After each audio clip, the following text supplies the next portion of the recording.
안녕하세요. 김호준입니다.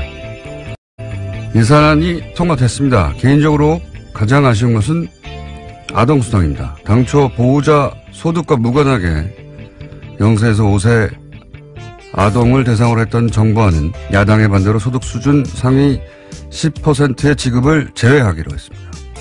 상위 10%는 그 돈 없어도 아이 키울 수 있지 않느냐. 보수가 항상 주장하는 선별 복지죠.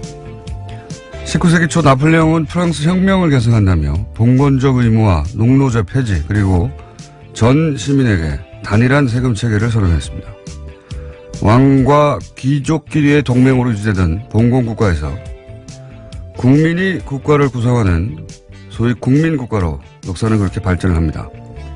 왕이나 귀족이 아니라 국가에 세금과 병역의 의무를 지고 국가는 그 국민의 보호 의무를 지게 된 거죠.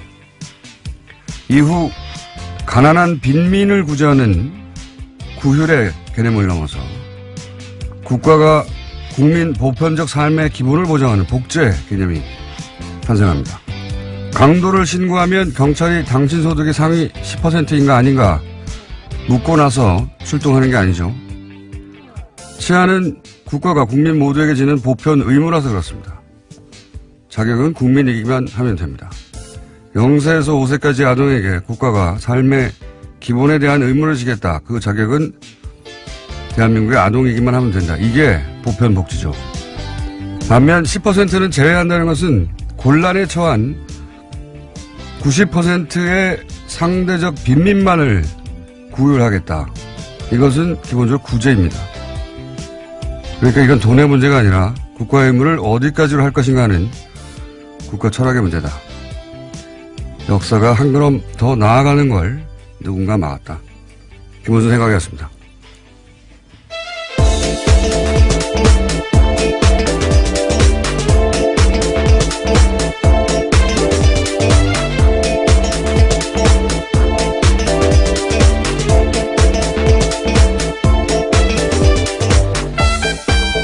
김서연의 김은지입니다. 네. 자, 예산은 워낙 복잡해가지고, 예. 사람들의 구체적 내용을 잘 모릅니다. 잘 모르는데, 이번 예산에는 몇 가지, 예. 시민들이 관심을 가질 내용이 있긴 있어요. 확실히. 그죠? 네. 오늘 새벽 본회의 통과했는데요. 법정 시한을 넘겨서 나흘째였습니다. 자유한국당 의원들은 대부분 투표에 참여하지 않았는데요. 내년도 예산안은 428조 8,339억 원 규모로 확정됐습니다. 올해 대비해서 7.1%가 늘어난 수치인데요. 내년 예산안에서 가장 큰 비율을 차지하는 것은 보건, 복지, 고용 부분입니다. 그 다음으로는 일반 지방행정, 교육, 국방 순인데요. 공무원 중원 규모는 9,475명으로 확정됐습니다. 뿐만 아니라 남북협력기금 같은 경우에는요. 400억 원 감액됐는데 앞서 말씀하신 아동수당 같은 경우에는 2인 가구 이상 기준소득 수준 90% 이하로 해서요. 만 5세까지 아동 내년에 2018년 9월부터 10만 원씩 신규 지급됩니다. 그리고 이제 노년층을 상대로 한 기초연금 이것도 이제 20만 원에서 25만 원으로 인상됐는데 이것도 역시 지방선거 끝나고 나서 예, 아동수당도 지방선거 끝나고 나서 예, 지방선거 이전에 하면 정부 인기가 올라간다고 처음 듣는 얘기로 그렇게 연기가 됐고요. 자, 요 사안 관련해 가지고 아동수당 어제 저희가 이제 정창훈 소장님하고 얘기를 나누다가 예, 아침에 긴급하게 합의문에 실제 오타도 있고 예, 그렇게 긴급하게 작성된 것이고 그 긴급한 걸 보다가 어제 나라살림연구소의 정창훈 소장님 무려 20년간 세금을 모았지만 실수를 하나 하셔가지고 저희가 미니로 정정 인터뷰를 짧게 잡았습니다. 안녕하세요 소장님. 네, 안녕하십니까. 네. 어제 실수를 하셔서 저희가 정정의 기회를 공식적으로 다시 드립니다. 어제 이제, 2인이라는 표현만 짧게 등장해가지고 이게 둘째 아이부터 주는 게 아닌가, 예, 이렇게 말씀하셨다가 방송 끝나자마자 정정을 하셨는데, 그 내용 다시 한번 구체적으로 정리해 주십시오. 네, 정확하게 워딩은 2인 가족 소득 기준인데, 네. 예, 이 소득이란 말이 이제 조금, 잘못 판단을 해가지고 아마 제가 실수를 한 것 같고요. 네. 그러니까 아이는 첫째 아이부터 지급이 되는데 네네. 보호자가 2인 이상 가고 이렇게 이걸 의미하는 겁니까? 뭐 아이가 있어야 3인이 될 테니까. 그렇죠. 이제 네. 또 부모가 한 사람일 수도 있고 뭐 그러니까 네. 소득 기준이 2인 가족 기준이라는 거고요. 소득 기준이 2인 가족 기준이다. 예. 네. 그런데 이제 여기에 또 거기에 여러 가지 얽힌 문제가 많이 돼서 어제 복지부 공무원하고도 통화를 했는데요. 네, 구체적으로 좀 설명해 주죠. 어떻게 된다는 겁니까? 예산은 반 정도 줄어드는 건 사실이고요. 예산을, 그래서 그렇게 또 생각하셨군요. 예산이 반으로 줄었으니까, 1인에서 2인으로 만든 거, 첫 번째 아이에서 두 번째 아이까지로 이렇게 확대해버린 거구나. 이렇게 연결을 생각하신 거군요. 이게 10% 줄고 기간이 줄고 뭐 이렇게 갖고 반을 줄었는데. 소장님 너무 많이 알면 그렇게 됩니다. 하여튼 예산도 절반으로 줄었다. 예. 그리고. 이것 때문에 어제 실시간 검색 1위가 막 대부분 해서 깜짝 놀랐어요. 네. 네, 아무튼 그런데 여기에 지금 우리가 좀 간과하지 말아야 될 문제가 뭐가 있냐면. 예. 거기에 이렇게 바쁘게 쓰다 보니까 소득 기준이라고만 표시를 한 거예요. 소득 기준. 예. 그래서 재산 기준이란 말이 안 들어가서. 예. 이 복지부에서도 이걸 재산 기준을 어떻게 넣어야 되는 거냐 지금 막 그 약간 멘붕 상태에 지금. 어떤 차이가 있는 겁니까? 왜냐면 그 소득 근로소 월급 받는 분들. 네네. 그런 분들은 소득이 좀 클리어하잖아요. 예. 근데 그게 별로 없고 재산 부동산 뭐 이런 분들 투명하지 않은 분들이 예를 들어서 경우에 뭐 100억대 건물주다. 네. 이럴 경우에 이제 그 소득이 정확하게 안 잡힐 수도 있다. 임대료도 막 등록이 안 돼 있고 막 그렇게. 그러니까 실제 봉급 생활자들은 그 급여가 높다고 빠지는데 훨씬 더 실제로는 많이 버는 건물주들은 받을 수도 있다. 이런 얘기겠네요. 네, 그래서 이후에 이게 이제 좀 다시 바뀌어야 될 것 같고요. 예. 또 하나는 뭐냐면 이게 이제 봉급 소득자들 안에서도 예. 맞벌이 부부들이 있잖아요. 예. 맞벌이 부부 합산이니까 예. 가구소득 기준이니까. 그러면 부부가 합산되면 예를 들면 지금 3인 가족 기준으로 했을 때 뭐 723만 원, 뭐 부모와 아이를 둘이면 800만 원 뭐 이렇게 되는데 예. 700만 원이라고 치면 예. 부부가 합쳐서 700만 원을 벌면 또 20%에 드릴 수 있는 거죠. 그리고 또 제가 이제 이걸 보다가 아직 언론에서 그 대목을 지적하지 않던데 이렇게 되면은 어쨌든 10%를 걸러내야 되는 거 아닙니까? 그렇죠. 90%만 주기로 했으니까 이게 이제 0세부터 5세까지 영유아동 전체면 누구든 다 지급되는 건데 이걸 이제 90%만 주기로 했으니까 그러면 내가 그 90%에 들어간다고 하는 걸 입증하기 위해서 서류를 내야 되는 거 아닙니까? 그렇습니다. 그거 문제도 있고요. 예. 그러니까 이 시민들의 불편도 있고 공무원을 늘려야 되는 문제가 있습니다. 또. 그렇죠. 예. 왜냐하면 예. 국세청에서 우리나라 국세청이 세계에서 1위거든요. 1인당 그 세금을 걷는 액수가 전산화돼가지고. 예. 그런데 그 탈세라든가 아니면 민원을 처리하는 분들이 겨우 뭐 1%도 안 되는 돈 때문에 그 전체 조직의 20%가 움직이거든요. 그렇겠군요. 그런 것처럼 마찬가지로 여기서도 누가 10%냐. 그렇죠. 예. 90% 이걸 가려내는 행정 저기 들어가고요. 복지부 쪽 얘기는 최소한 기초지자체마다 2-3명 이상은 공무원을 새로 뽑아야 되는 거 아니냐. 추가로. 예. 그렇습니다. 왜냐면은 저절로 90% 이하라는 걸 스스로 알 수가 없기 때문에. 네. 그러면은 이제 내가 90% 이하라는 걸 입증하기 위해서, 그러니까 10%를 걸러내자고, 네. 나머지 90%가 서류 준비를 해서 내야 되고, 공무원들은 전 국민 중에 이제 그 해당되는 90%를 지원하기 위해서 그 서류, 분리를 해야 되는 거 아닙니까, 분류를. 굉장한 낭비인데요, 사실. 예. 대상자가 253만 명인데요. 예. 그 중에서 25만 명을 가려내기 위해서 253만 명 전체가 서류를 내야 되고 또 25명을 가려내기 위해서 또 공무원들이 또 움직여야 되고 그래서 공무원 이번에 2,700명 줄였잖아요. 예.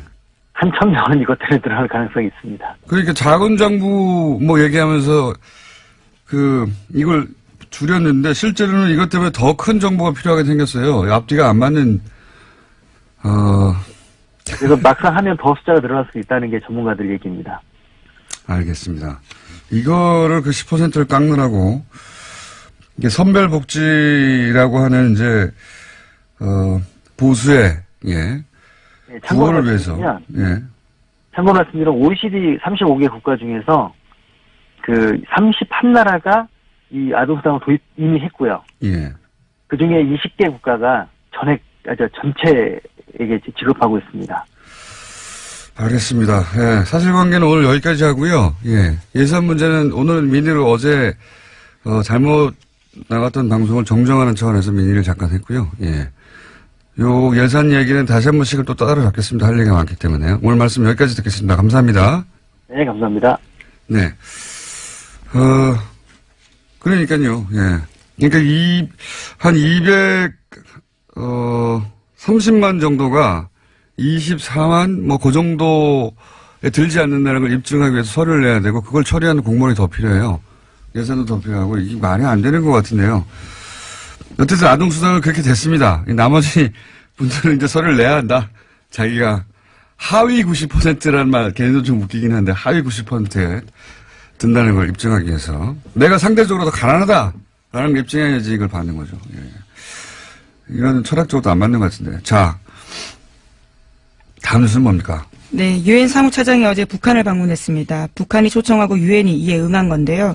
제프리 펠트먼 유엔 정무 담당 사무차장이 어제 오후에 베이징을 거쳐서 평양으로 들어갔습니다. 유엔의 고위급 방북은 지난 2011년에 인도주의 업무조정국장 방북 이후에 처음인데요. 나흘의 방문 기간 동안에 리용호 외무상 등 북한 당국자들과 만날 예정입니다. 논의에는요, 북핵 문제도 포함될 것으로 보이는데 한국 정부와 유엔이 협의를 거쳤다라는 게 유엔 외교관의 설명입니다. 그렇군요. 어떤 의미일까요? 북한이 유엔 고위급 방문을 허용한 게 오랜만인데 아마도 이제 대화 채널로 여러 가지 방안을 검토하고 그중 하나로 유엔대 모색하고 있는 게 아닌가. 뭐 북한은 자기가 원하는 대로 원하는 사람들만 입국을 허용하니까요. 근데 갑자기 유엔을 사무처장을 입국을 허용했다는 것은 의도가 있겠죠. 그게 대화 채널 중에 하나가 아닐까. 네, 지난 8월 달에 북핵 관련해서 대화 중지하겠다라고 유엔 사무총장이 밝힌 바가 있거든요. 예. 그에 앞선 사전 방문이 아니냐라는 예측도 나오고 있습니다.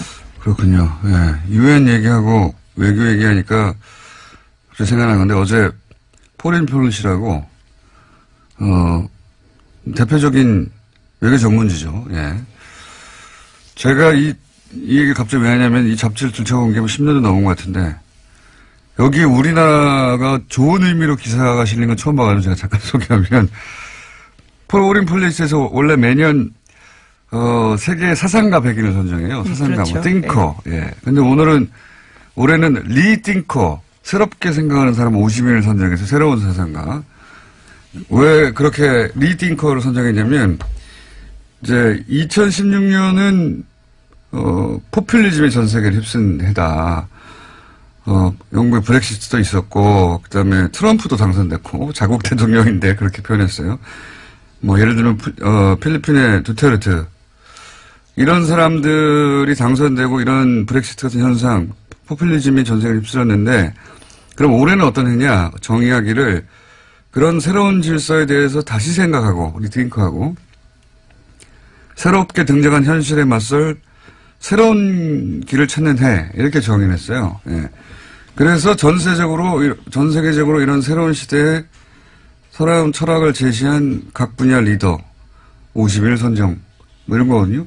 나름 권위 있는 겁니다. 여기에 등장하면. 네. 근데 거기서 문재인 대통령이 선정되는데, 전 세계 대통령 중엔 딱 2사람 되고, 나머지는, 뭐, 변호사나, 뭐, 코미디언이나 기업가 각 분야 리더들인데, 대통령 중에는 프랑스 마크롱하고 문재인 대통령이 선정됐어요. 근데 여기서 재밌는 것이, 첫 문장이 재밌습니다. 선정 이후로, 문재인 대통령이 5월 당선됐을 때보다 더 어려운 상황에 처하는 신임 대통령은 없다. 뭐 이러면서. 굉장히 어려운 상황에서 신임 대통령이 있다는 거죠. 중국, 사드, 뭐 북핵 미사일 등등 쫙 나열해요. 그러면서 그걸 잘 극복해서 지지율이 아직 높다. 이걸 왜 제가 소개하냐면 미국 외교 전문가들이 현재 문재인 대통령을 어떻게 바라보는가 하는 시야가 거의 고스란히 담겨 있거든요. 예, 야당은 배가 좀 아프겠지만 이게 주류 미국 전문가들의 외교 전문가들의 시각이다 하는 관점에서 찾아와서 읽어보면 재밌습니다. 내용 자체가. 거기 한국에서 또 한 사람이 선정됐어요. 한국인이 아닌데 뉴스공장에서 인터뷰를 했었는데 러시아 출신이죠. 안드레이 랑코프 국민대 교수. 이분 왜 선정됐냐. 북한 김정은에 대한 이해 지평을 넓혔다는 겁니다. 한국에 계신 분으로 한국인은 아닌데 이분이 선정됐고 나머지 많습니다. 찾아보시면 재밌습니다. 잠깐 소개해드렸고. 자, 다음 뉴스는요. 네, 우병우 전 민정수석 관련된 뉴스인데요. 우 전 수석이 박근혜 정부의 비판적 성향을 가진 교육감들을 불법 사찰하도록 하고 이것을 국가정보원에 요구했다라는 정황이 드러났다고 한국일보가 보도했습니다. 우 전 수석은 지난해 3월 말 국정원 쪽에다가 정부 시책의 비판적인 교육감을 상대로 실질적 견제가 가능한 내용을 정교하게 파악하라 이렇게 요구했습니다. 그러니까 개인비 의혹 등을 파악해서 직접 압박을 가할 수 있는 내용을 알아오라고 한 건데요. 우 전 수석은 이 같은 내용을 파악하는데 열흘 안팎의 시간을 주고 집중 사찰하도록 지시했다라고 합니다. 그러자 국정원 쪽에서는 정교조 출신 교사의 교육청 발탁 인사, 친교육감 인사의 내부 승진 같이 특혜 의혹으로 공격할 수 있는 거리들을 파악해서 보고했다라고 합니다.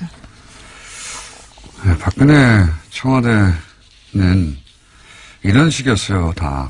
그러니까 국가 정책을 정하고 자기가 원하는 방향으로 끌고 가려고 반대하는 인사들은 개인 뒷조사를 하는 거죠. 개인 뒷조사. 네. 이게 무슨 정책과 정책에 부딪히는 게 아니라 말 안 들어? 예, 뒷조사 해봐. 죽여. 이런 거거든요. 예, 이건 뭐 시정 잡배가 하는 짓인데 이런 식으로 했고 그 선봉에 우병우 전 민정수석 있었다는 건데 예, 여전히 우병우 민정수석 계속 빠져나가고 있죠. 새로운 내일 또 하나 나왔네요. 자, 다음 뉴스는요. 네, 어제 김태우 전 청와대 대외전략기획관이 검찰에 소환됐습니다. 김 전 기획관은 김관진 전 장관과 이명박 전 대통령의 군 댓글 부대 혐의를 잇는 연결고리로 지목되고 있는데요. 관련해서 김관진 전 국방부 장관이 사이버사 댓글 공작에 이 전 대통령의 지시가 있었다라는 사실을 인정했다는 보도 나온 바 있습니다. 그런데 이런 보도가 나온 직후에요. 김태우 전 기획관과 이명박 전 대통령 두 사람이 만난 정황을 검찰이 포착했다고 JTBC가 보도했습니다. 김 전 기획관의 휴대전화에 관련된 정황이 남아있다라는 겁니다. 그렇군요. 댓글 공작 관련해서 대통령 지시를 인정했다. 네, 인정했다는 사실에 대해서는요. 이미 보도해 드린 바가 있는데요. 그 보도를 보고 황급하게 연락한 정황이 나온 겁니다. 그렇군요. 이분도, 예, 본인은 절대 자살하지 않는다는 선언을 해야 되지 않을까. 예. 저는 이런 뉴스를 볼 때마다 그런 생각이 듭니다. 예. 만났겠죠. 당연히. 예. 자, 이 뉴스는 아마 후속으로 뭐가 계속 앞으로 나올 것 같으니까 만났다고 한다까지만 저희가 알려드리고. 자, 다음 뉴스는 뭔가요? 네, 문무일 검찰총장이 어제 국정원 등 주요 적폐 수사를 관련해서 자신의 입장을 밝혔는데요. 올해 안에 마무리하겠다라는 겁니다. 문 총장은 그러면서 수사 피로감이라는 단어를 쓰기도 했는데요. 수사 일정과 관련해서 언급한 내용의 핵심은 모든 수사들이 검찰에 집중되어 있기 때문에 이것을 연내에 마칠 거다라는 겁니다. 주요 부분에 대해서는 연내에 끝내고 내년부터는 민생사건 수사에 집중하겠다라는 말도 했는데요. 이명박 전 대통령 등에 대한 수사의 확대와 진정 가능성을 차단한 듯한 발언이라서요. 비판을 사고 있습니다. 아니, 이거는 말이 안 되죠. 누구 맘대로. 이게 시대 과제거든요. 검찰총장 혼자서 이제 안에 그럴 수 있는 사안이 아니에요. 그리고 MB는 시작도 안 했는데 무슨 끝냅니까? 지금 3주 남았는데요. 3주 동안 그러면은 기소도 다 하고 다 하라는 말인가요? 이게 말이 안 되는 이야기인데 검찰총장이 갑자기 게다가 이 피로감이라는 단어는요. 보수정당 보수매체가 몇 달 전부터 계속해서 주장해왔던 프레임이거든요. 이거 피로감 온다. 피로감 안 왔어요. 예. 국민 피로감 아직 안 왔어요. 피로감 오기는커녕 아니 MB는 아직도 시작도 안 했는데 뭘 끝냅니까? 이건 문무일 총장의 개인적인 발언인지 지금 실제 이제 서울중앙지검과는 교감이 없었던 것 같다고 보도하고 있잖아요. 네, 그렇죠. 오늘 아침 한겨레 신문이 그렇게 보도하고 있는데요. 어제 문 총장 같은 경우에는 수사 피로감을 내세우면서 이런 말도 했습니다. 사회 발전에 도움이 안 된다라는 겁니다. 누구 맘대로 그런 거를 발전에 도움이 된다 안 된다고 정합니까? 예, 심지어 서울중앙지검 수사팀 관계자 말에 따르면요. 제일 먼저 사건이 왔던 댓글 사건 같은 경우에도 추가 확인 작업을 진행하고 있다라는 건데요. 아직까지 계속하고 있다라는 겁니다. 아니 지금 김태호 전 대외전략기획관은 이제 처음으로 소환됐는데요. 무슨 끝냅니까 이제. 이건 말이 안 되는 이야기고요. 이런 얘기를 했다면 저희가 또 관련 인터뷰를 또 잡아봐야 되겠네요. 예. 이건 말이 안 된다고 봅니다. 이게 모르겠어요. 예를 들어 서울중앙지검에 지금 이 사건을 수사하고 있는 검사들이 육체적 필요를 호소하고 있다. 필요할 수 있죠. 육체적으로. 너무 곤란해서. 그럼 사우나 건을 끊어주세요. 갑자기 무슨 사회적 피로감을 얘기합니까? 국민들한테 여론조사 했나요? 네, 심지어 수사팀 내부에서도요. 문 총장도 특별수사가 전공인데 시일 정해두고 수사할 수 없다는 거 너무 잘 알고 있는데 이런 말을 왜 하냐라는 이야기가 나오고 있다고 합니다. 뭐 보수정당이나 이쪽에서 예를 들어서 문무일 총장에게 이거 너무한 거 아니야? 사회적 피로감이 이런 이야기를 했을 수도 있고 거기에 립 서비스를 했는지는 모르겠어요. 그렇다면 뭐 이해가 가는데 뭐 그것도 이해가 갈 건 아니죠. 왜 립 서비스를 합니까? 정말로 이렇게 생각하는 거라면 이건 저희가 여론조사도 하고 필요하십니까? 하는 여론조사도 하고 그것도 발표하고 그리고 이게 왜 여기서 뭐 조천 안 되는지 계속 인터뷰도 하고 전 총장들도 인터뷰하고 해야 될 것 같습니다. 자, 시간이 거의 다 됐네요. 예, 제목만 체크하고 넘어가죠. 네, 박근혜 정부 블랙리스트와 관련해서 항소심이 진행 중인데요. 어제 이와 관련해서 의미 있는 진술이 나왔습니다. 30년 가까이 예술 지원 업무를 담당한 실무자가 법정에 나와서 한 말인데요. 전두환 노태우 시절에도 이런 적은 없었다라는 겁니다. 그 시절도 뭐 말도 안 되는 시절이긴 했는데 그때하고 비교하는 건 그렇게 말도 안 되는 시절에도 적어도 이런 식으로 블랙리스트를 작성해서 이 사람은 빼. 네, 껌껌이 이렇게 한 적은 없다라는 겁니다. 그렇다는 얘기죠. 예. 박근혜 정부는 보면요. 그러니까 이 군사정권 시절에는 최소한의 이 단어밖에 들어맞지가 않겠네요. 최소한의 가오라는 게 있었거든요. 그 군사정권 시절에. 그렇게까지는 내가 대통령이 안 한다. 근데 박근혜 정부 시절에는 그게 없어요. 세월호 사고 났는데 시술을 한다든가 사람에 대한 연민이나 애정, 예의 기본적으로 그게 없는 것 같습니다. 문제는. 예. 자, 그 외에도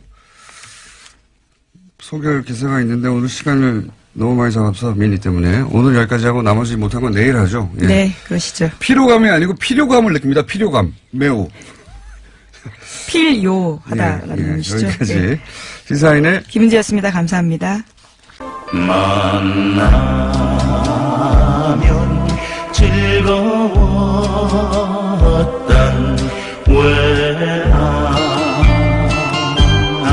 외아느다이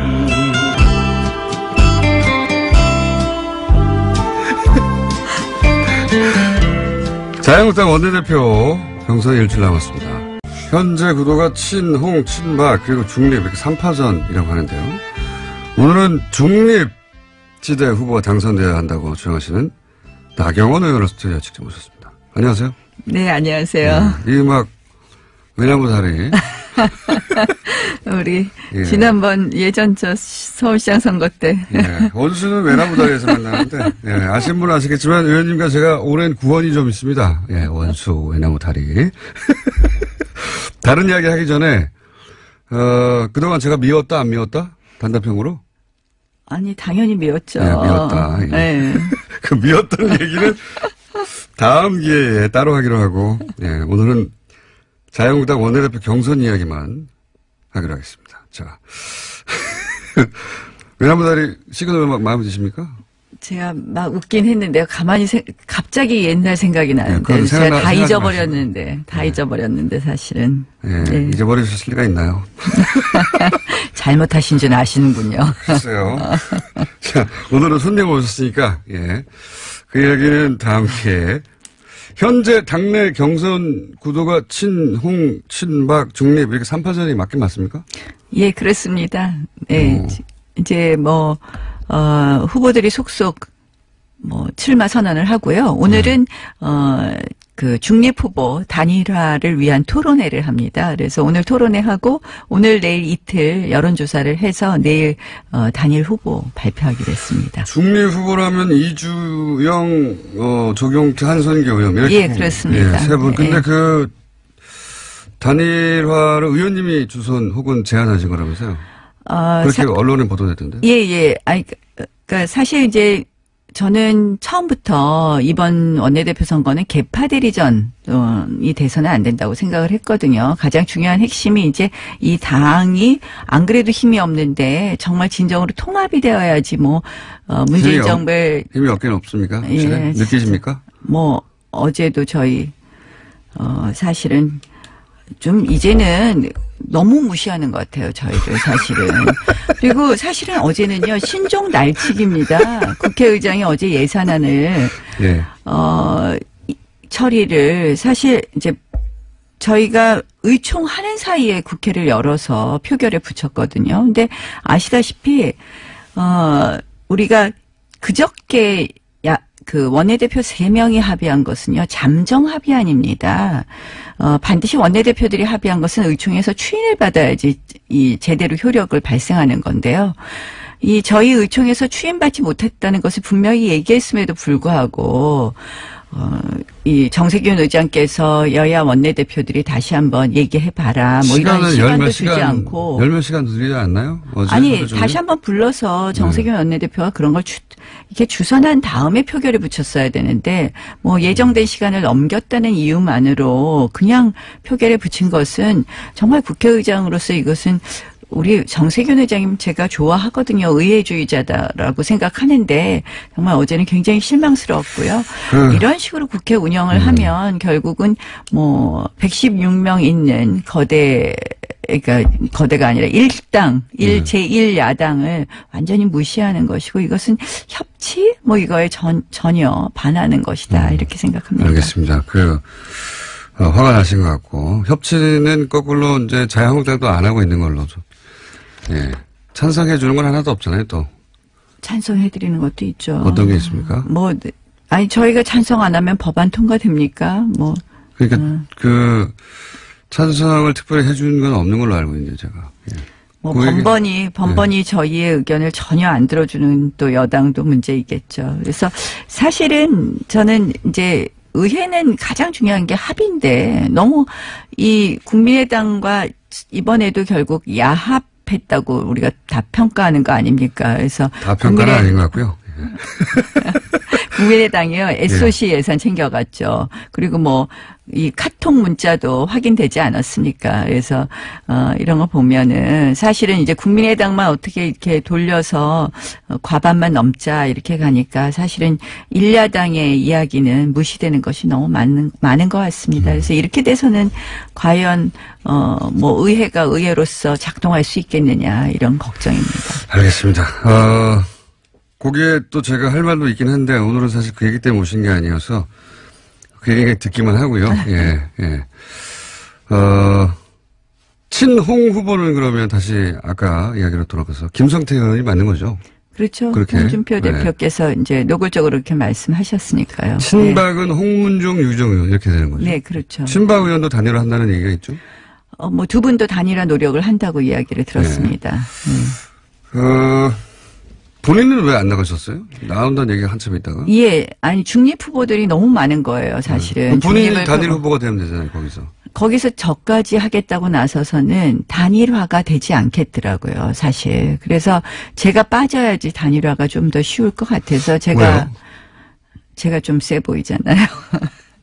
그러니까 본인으로 단일화 될 텐데 하고 다른 사람들이 그 단일화 제안을 받지 않을 것 같아서 본인을 희생하신 거예요? 예. 아니, 저는 사실은 그런 생각이 있었습니다. 너무 복잡한 부분을 빨리 교통정리해야 되겠다는 생각을 했고요.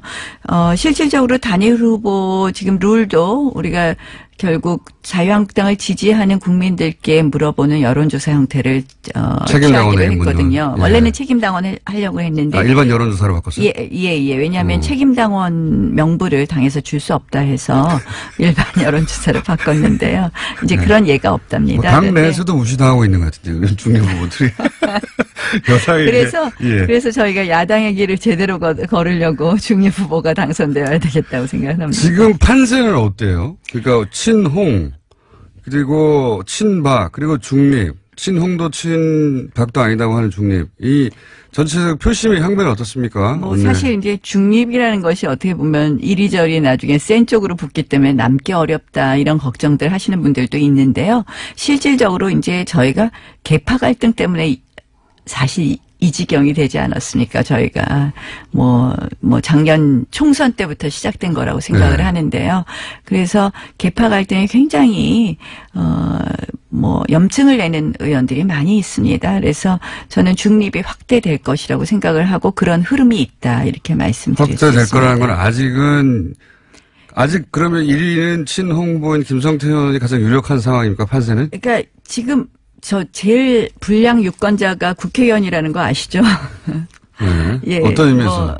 그러니까 저 원내대표 선거를 하고 나면 모든 후보들이 다 본인 다 찍는다고 그러니까요. 이렇게 얘기하는 거 아닙니까? 각 후보자들이 나와서 계산한 표를 계산하면 국회의원 총수를 넘어가요. 항상. 예.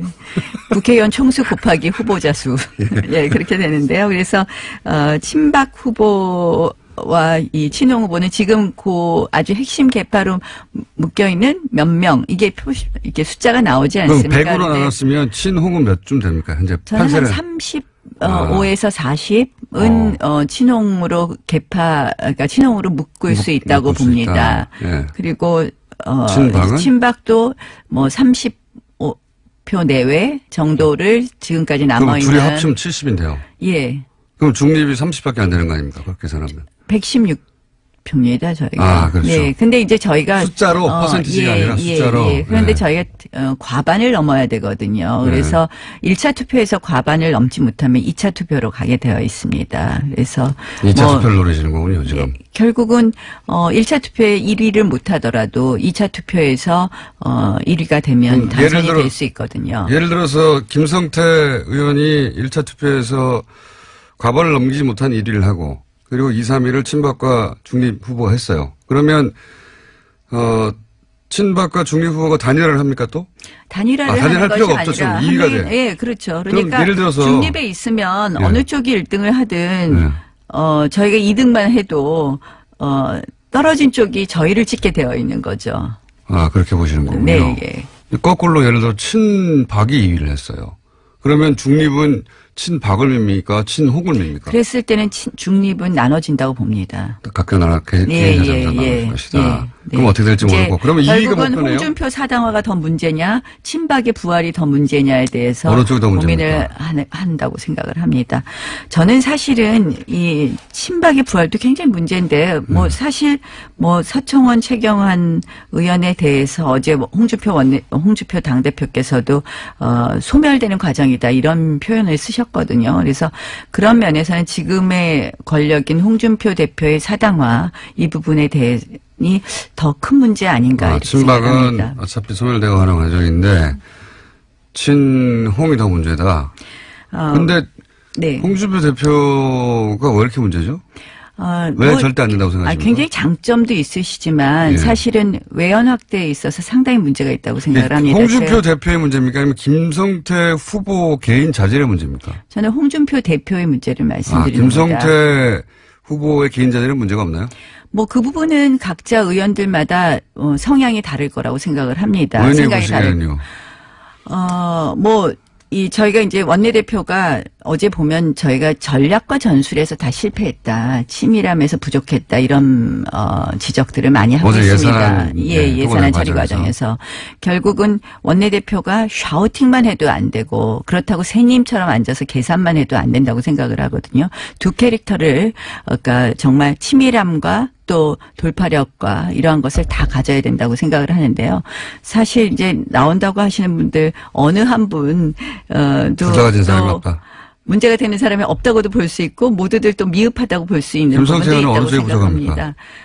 뭐 김성태 의원하고 친하다고 자꾸 물어보시면 아니, 저희가 제가 이제 자주 나오니까. 김성태 의원에 대해서 뭐라고 얘기하면 다른 후보들이 또 화를 낼 수도 있고. 좋은 점 빼고 예. 나쁜 점만 얘기해 보세요, 그러면. 아니 그러면 이제 나쁜 것만 기사되잖아요. 김성태 의원은 좋잖습니까? 친 후보가 타격을 입는 건 좋지 않습니까? 뭐 이 정도 하죠. 중립 근데 문제가 있긴 있군요. 보시기에. 아니 뭐 김성태 의원은 이제 뭐 이 돌파력은 있으나 있다. 머리가 없다. 샤우팅은 강하시죠. 네. 샤우팅만 강한 그쪽이 너무 강하다 상대적으로. 이렇게 꼭 말씀을 이렇게 만드시는군요.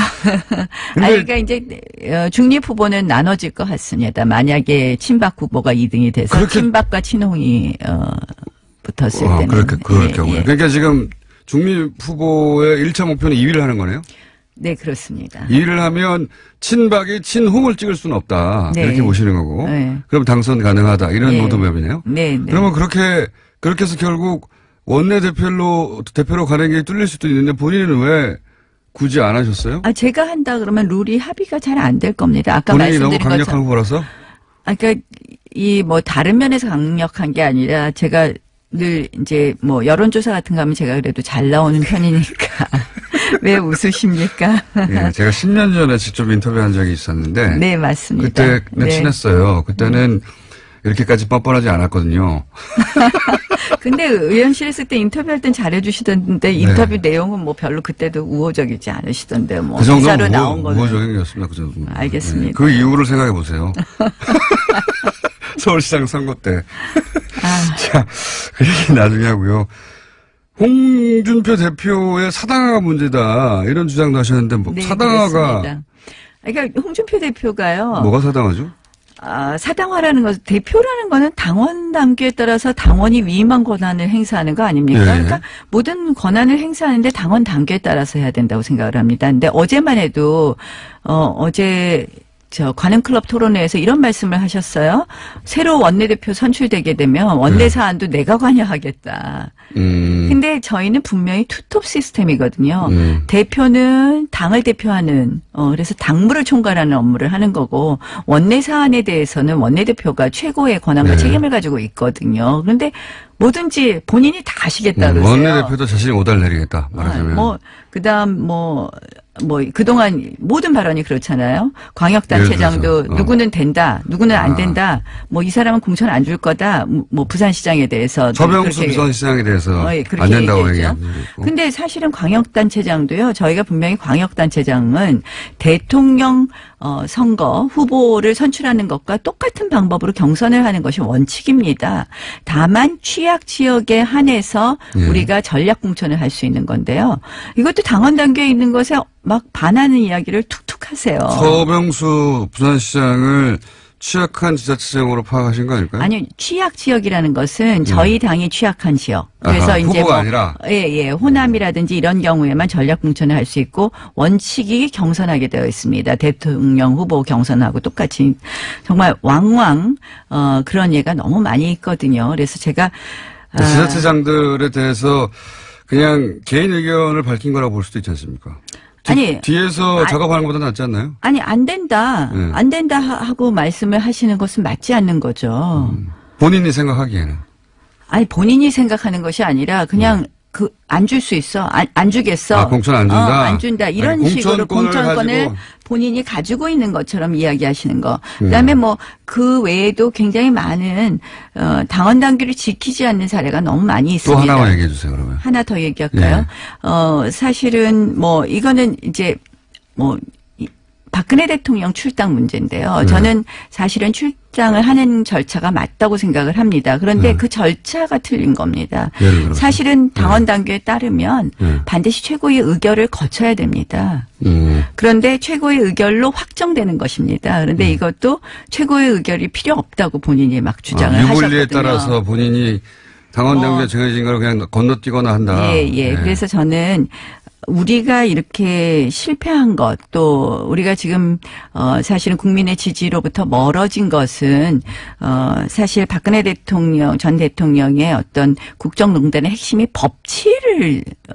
법치주의에 위배됐다는 거 아닙니까? 그래서 그런 면에서 저는 이렇게 당원 당규를 무시하는 대표의 이런 월권적 행위가 결국 사당화를 초래한다고 생각을 하고요. 최근에 뭐 이제 당무감사 같은 거 보면 또 마찬가지거든요. 사실 당무감사에서 현역 국회의원을 당협위원장에서 내쫓는 예는 여태까지 정당 사상에 거의 찾아볼 수가 없거든요. 굉장히 계획적인 거 아닙니까? 현역이라 하더라도 위원장이 쫓아낼 수 있다. 굉장히 계획적인 거 아니에요? 그러니까 줄 세우는 거죠, 한마디로. 아, 그걸 줄 세우는 거라고. 줄 세우는 거죠. 그러니까 그 말도 일리는 있네요. 예, 줄 세우는 겁니다. 그래서 저는 제일 나쁜 것이 줄 세우는 거라고 생각을 합니다. 워낙 홍준표 대표가 당내에 줄이 없어서 그런 거 아니에요? 세력이? 대표인데도 불구하고. 아니, 이미 이제 줄을 많이 세우고 계십니다. 많이 섰어요? 많이 세우고 계십니다. 네. 그래서 30년 그러니까 정도 이걸 섰습니까? 정말 이렇게 네. 세우시면 안 되죠, 줄을. 저는 아니 그리고 뭐 공천도 네. 이제 뭐 정말 마음대로 하겠다는 발언을 툭툭 하시니까 저 걱정되는 분들은 말씀을 못 하시는 거죠. 당내 이런 잘못된 사안에 대해서. 근데 지금 말씀하셨다시피 이제 야당이 무시당하고 있으면 그렇게 강력한 리더십 필요하지 않나요? 아니 강력한 리더십 당연히 필요합니다. 그래서 제가 네. 홍 대표의 또 긍정적 측면을 당연히 동의하는데요. 이것이 20%를 못 넘기는 거죠. 그런 결국은 언행과 좀 더 보수 가치의 핵심 중에 저는 법치라고 생각을 하고요. 판사 출신이시니까 또. 네, 그렇습니다. 저는 네. 굉장히 중요하다고 생각합니다. 그래서 이러한 부분 제대로 지키지 않고 있고, 그러니까 보수는 사실은 유능하다, 신뢰할 수 있다, 그다음에 일관성이 있다, 예측이 가능하다 이래야 되는데 이러한 부분을 지금 깡그림 무시하는 쪽으로만 가시고 계시거든요. 그래서 사실은 이런 부분에 있어서 아쉬운 부분이 있습니다. 알겠습니다. 벌써 시간이 다 됐어요. 이렇게 시간이 빨리 지나갑니다. 저희 방송에 나오시면 2분, 3분밖에 안 남았는데 나오신 김에 제가 궁금했던 거 현 정세에 관한 이야기를 길게는 못하겠고 단답형으로 몇 가지 여쭤볼게요. 네. 예. 바른정당과 국민의당은 통합한다 못한다? 못한다. 못한다. 국민의당 호남계는 분당한다 안 한다? 당분간 분당 안 한다. 하지만 할 수 있다. 네. 유승민 대표, 안철수 대표는 차기 대선 후보로 살아남는다 못 남는다? 못 남는다.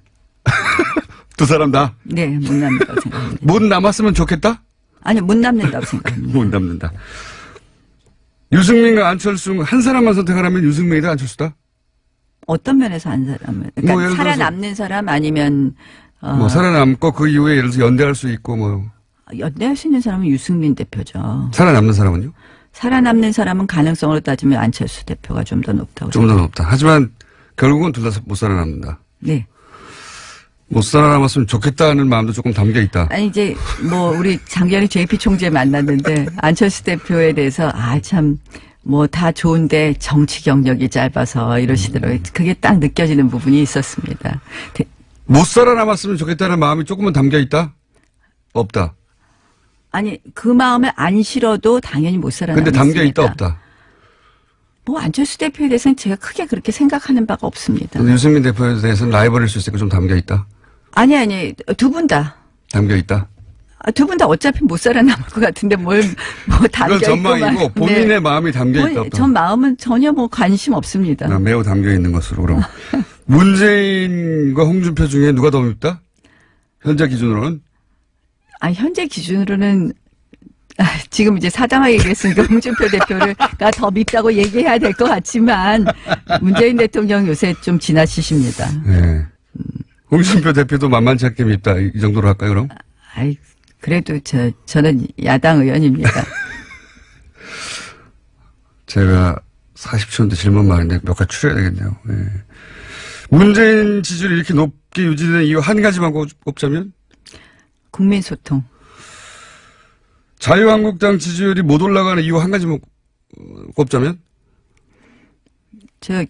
우리 김어준 공장장이 우리 편 안 들어줘서.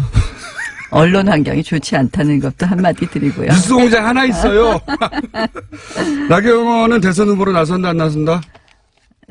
뭐 지금 생각 없다. 지금은 아니지만 결국은 나선다 안 나선다?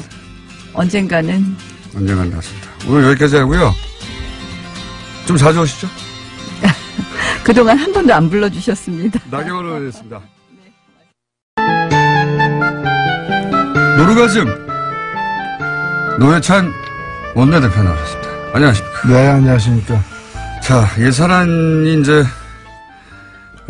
중요한 화제일 수밖에 없고 어제 통과됐기 때문에 오늘 통과됐습니다. 오늘이죠. 새벽에 통과됐으니까 오늘 통과됐고.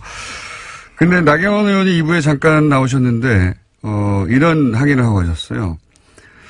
이제 잠정 합의를 했다, 원내대표. 네. 잠정 합의라는 것은 이제 의원총회에 돌아가서 추인을 받아야 되는 사안인데 추인도 안 됐는데 통과시켰기 때문에 이건 날치기다, 신종. 이렇게 표현을 했어요. 여기에 대해서 전문가로서 한마디 제가 손님으로 오셔가지고 일일이 반박을 못했는데. 네. 일단 예산안은요. 네. 국회 선진화법에 의해서 그 합의에 이르지 못하면은 본회의에 자동 회부되게 돼 있습니다. 12월 2일까지. 예. 그래서 자동 부의. 예. 12월 1일 날 자동 부의된 상태였고 이미. 12월 1일 날 부의된 상태였고 예.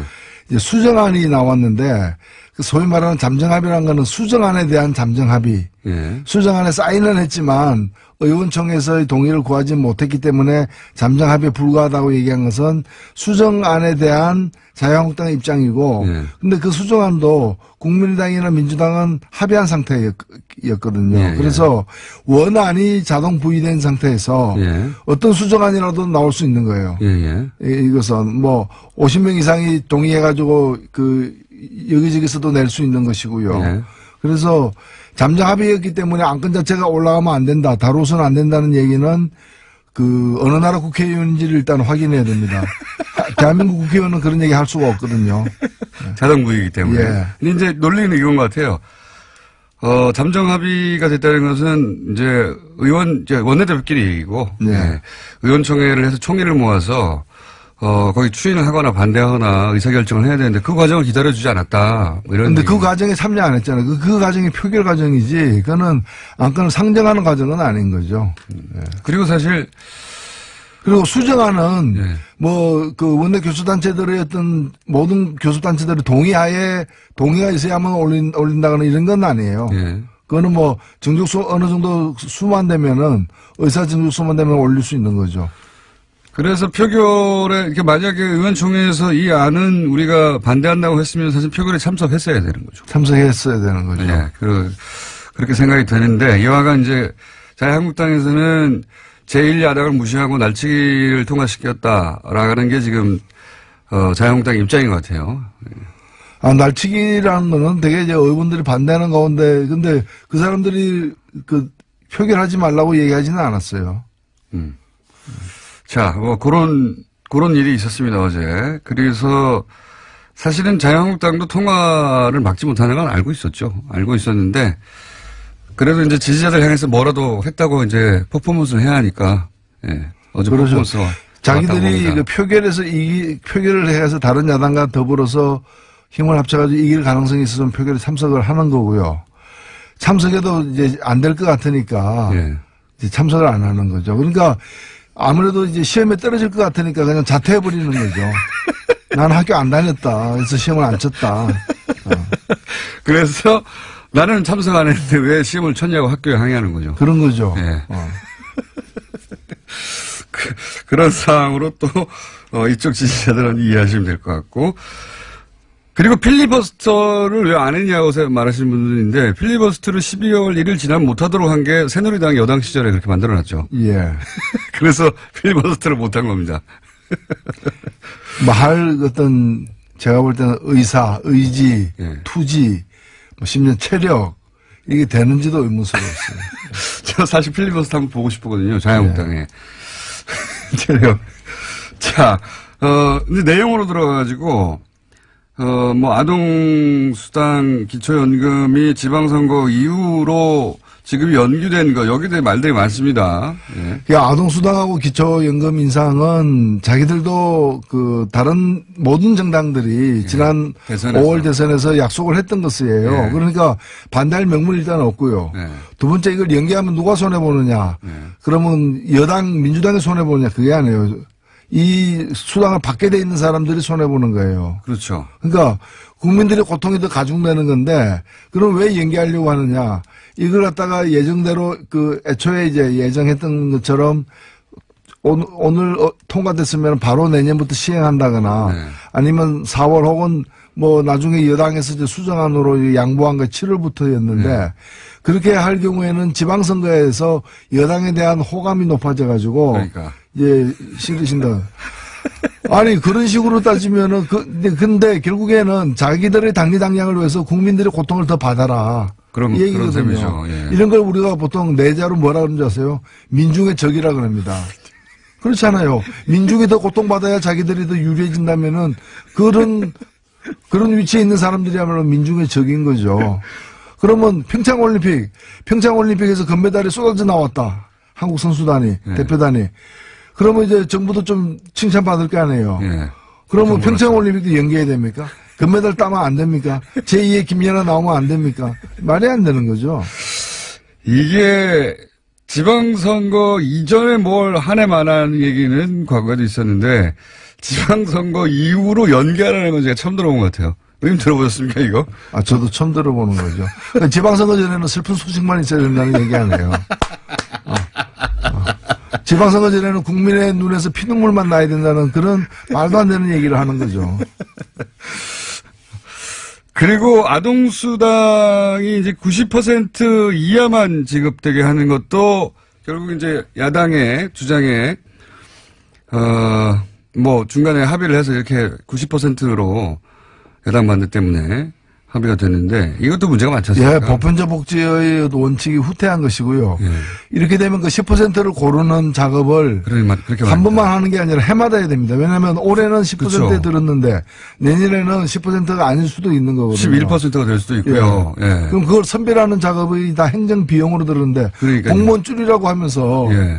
이렇게 되면 이걸 하는 공무원 더 늘려야죠, 사실은. 그러니까 항상 보수는 자금 정부 얘기하는데 실제로 이렇게 되면은 큰 정보가 필요한 겁니다. 오히려 거꾸로 요도 낚이려고 공무원 비용이 훨씬 더 들어가게 생겼어요. 이게 보편적 복지라는 것이 혜택을 고루 주고 예. 다만 근데 왜 부자들에게 이런 거 없이도 될 부자들에게 왜 이걸 주느냐? 예. 그래서 부자들은 세금 많이 내라는 거거든요. 그런 거죠. 예. 근데 이제 이거 안 하고 나는 혜택 안 받으니까 이거와 관련된 세금 부담도 안 지겠다. 이렇게 논리적으로 이어질 수도 있는 거죠. 이 보편복지에 대한 개념 자체가 잘 없는 것 같아요. 예를 들어서 뭐 바다에 빠졌는데 당신 그 소득 구간이 10% 이상이야 아니면 이하야 이거 구분해서 구하지 않거든요. 그 치안은 보편적인 거거든요. 국민 얘기만 하면 받는 건데 그렇죠. 그런 개념 자체가 없는 것 같아요. 이거를 자꾸 예전에 이제 빈민구제 하듯이 뭐 예를 들어 흉년 들면 쌀 나눠주는 것처럼 이렇게 시의 관점에서 자꾸 보다 보니까 예를 들면 우리 수돗물 있죠. 예. 이거 상수도 공급도 일종의 그 보편적 복지입니다, 사실은. 그러면 그 상위 10%는 수돗물 끊어버려. 그리고 비싼 생수 사다 쓰라고. 그러니까요. 당신 부자니까 경찰 못 보내. 사설 그렇죠. 써. 뭐 이런 거. 우리 대기 오염을 갖다가 제거해가지고 맑은 공기를 공급하는 거는 이것도 이제 공공 서비스잖아요. 예. 그러면 그래서 그걸 위해서 돈을 많이 쓰잖아요. 다음 근데 호흡은 똑같이 다 하잖아요. 근데 그 드는 비용에 대해서는 자산이나 소득이 많은 사람들이 더 세금 많이 내니까. 세금 많이 내는데 그러면 상위 10%는 그냥 산소 마스크 쓰고 다니라 자기 돈으로 산소 사가지고 그런 얘기가 비슷한 거죠. 보편복지는 계속 확대되어 가는 방향으로 가야 되는데 보수는 보편복지의 개념 자체가 없고 이건 불쌍한 사람 도와주는 거 다 시혜다. 근데 그거를 다 할 필요가 있냐 이렇게만 접근하는 것 같아요. 네. 어제 예산안 표결하는 과정에서 자유한국당 의원들이 그때 들어왔거든요. 들어와서 뭐 거센 항의를 하고 표결하려고 이제 정세균 의장이 진행을 하니까 다들 손팻말을 들었어요. 네. 그 손팻말이 사회주의 예산 반대예요. 사회주의 예산 반대. 아동수당하고 기초연금, 그 다음에 최저임금 보전 이런 걸 사회주의 예산이라는 거예요. 제가 볼 때 사회주의를 고무 찬양한 거죠. 사회주의가 얼마나 좋은가를 고무 찬양하는 거예요. 아니 그러면 자기들 공약을 왜 걸었답니까? 그러니까요. 자기들 공약을 걸었던 건데 이제 지금 작은 정부 지금 현 정부는 큰 정부, 주사파, 사회주의 이걸로 이제 프레임. 주사파도 고무 찬양한 거죠. 아니 어느 나라에서 주사파가 국민 70% 지지를 받고 있습니까? 그런 프레임 작업을 계속하고 있는 거죠. 예. 그 연장선상에서 시도를 했는데, 뭐, 성공적이지는 않은 것 같습니다. 성공적이지는 않은 것 같은데, 기본적으로, 철학이 있고 없고의 문제인 것 같아요. 이걸 국민 모두가 누려야 되는 기본권에 관한, 기본권으로 보느냐, 아니면 이제, 불쌍한 사람만 도와준 불우이웃 돕기냐, 이렇게 보는 거죠. 예. 불우이웃 돕기로 보는 것 같아요, 복지를. 항상. 자. 불우이웃 돕자 그러면 또 그것도 반대할 거예요. 보편적 복지하니까 그걸 이제 일부만 주자고 한 건데, 예. 그러면 일부만 주자 이러면 그것도 반대할 가능성이 있는 거죠. 그러니까 선별 치안, 선별 수도, 선별 경찰이 없듯이, 이게 보편적인, 기본적인 대한민국의 아이들에게만 하면 누려야 될 기본 선이다. 이걸 정하는 건데, 그걸 못하게 하네요. 자, 그런데, 이 예산안 통과에는 국민의당이 이제 협조를 해서 국민의당도 얻을 거 얻어갔는데요. 반면에 국민의당의 속사정, 소위 이제 통합, 바른정당의 통합 때문에 벌어지는 속사정은 여전히 변함이 없는 것 같습니다. 이게 결국 안철수 대표는 포기하지 않는 것 같아요. 절대. 예, 그 길로 가는 것 같죠, 이제 무조건. 예. 사실 이 두 당의 연대에 대한 첫 테스트 관문이 오늘 다뤄진 예산안 예. 통과했다고 봅니다. 예. 바른정당은 당론으로 반대했습니다. 그렇죠. 예. 예, 당론으로 반대했고, 국민의당 같은 경우에는 당론 찬성을 채택하려고 했는데, 예. 몇 분이, 예. 강력하게 좀 반대를 해가지고, 당론 찬성은 채택 안 됐지만, 실제 표결할 때 보니까. 거의 다 뭐 90% 이상이 찬성을 한 했거든요. 표 정도 빠진 것 같은데. 그러면 이제 바른당하고 관계가 뭐냐, 이거죠. 정책 연대한다고 했는데, 예.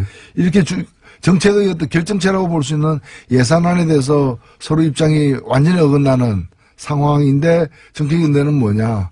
그러니까 참 그 연대라는 것이. 정책 연대가 아니라는 얘기죠. 아닌 거죠. 예. 예. 불륜이죠, 그러니까.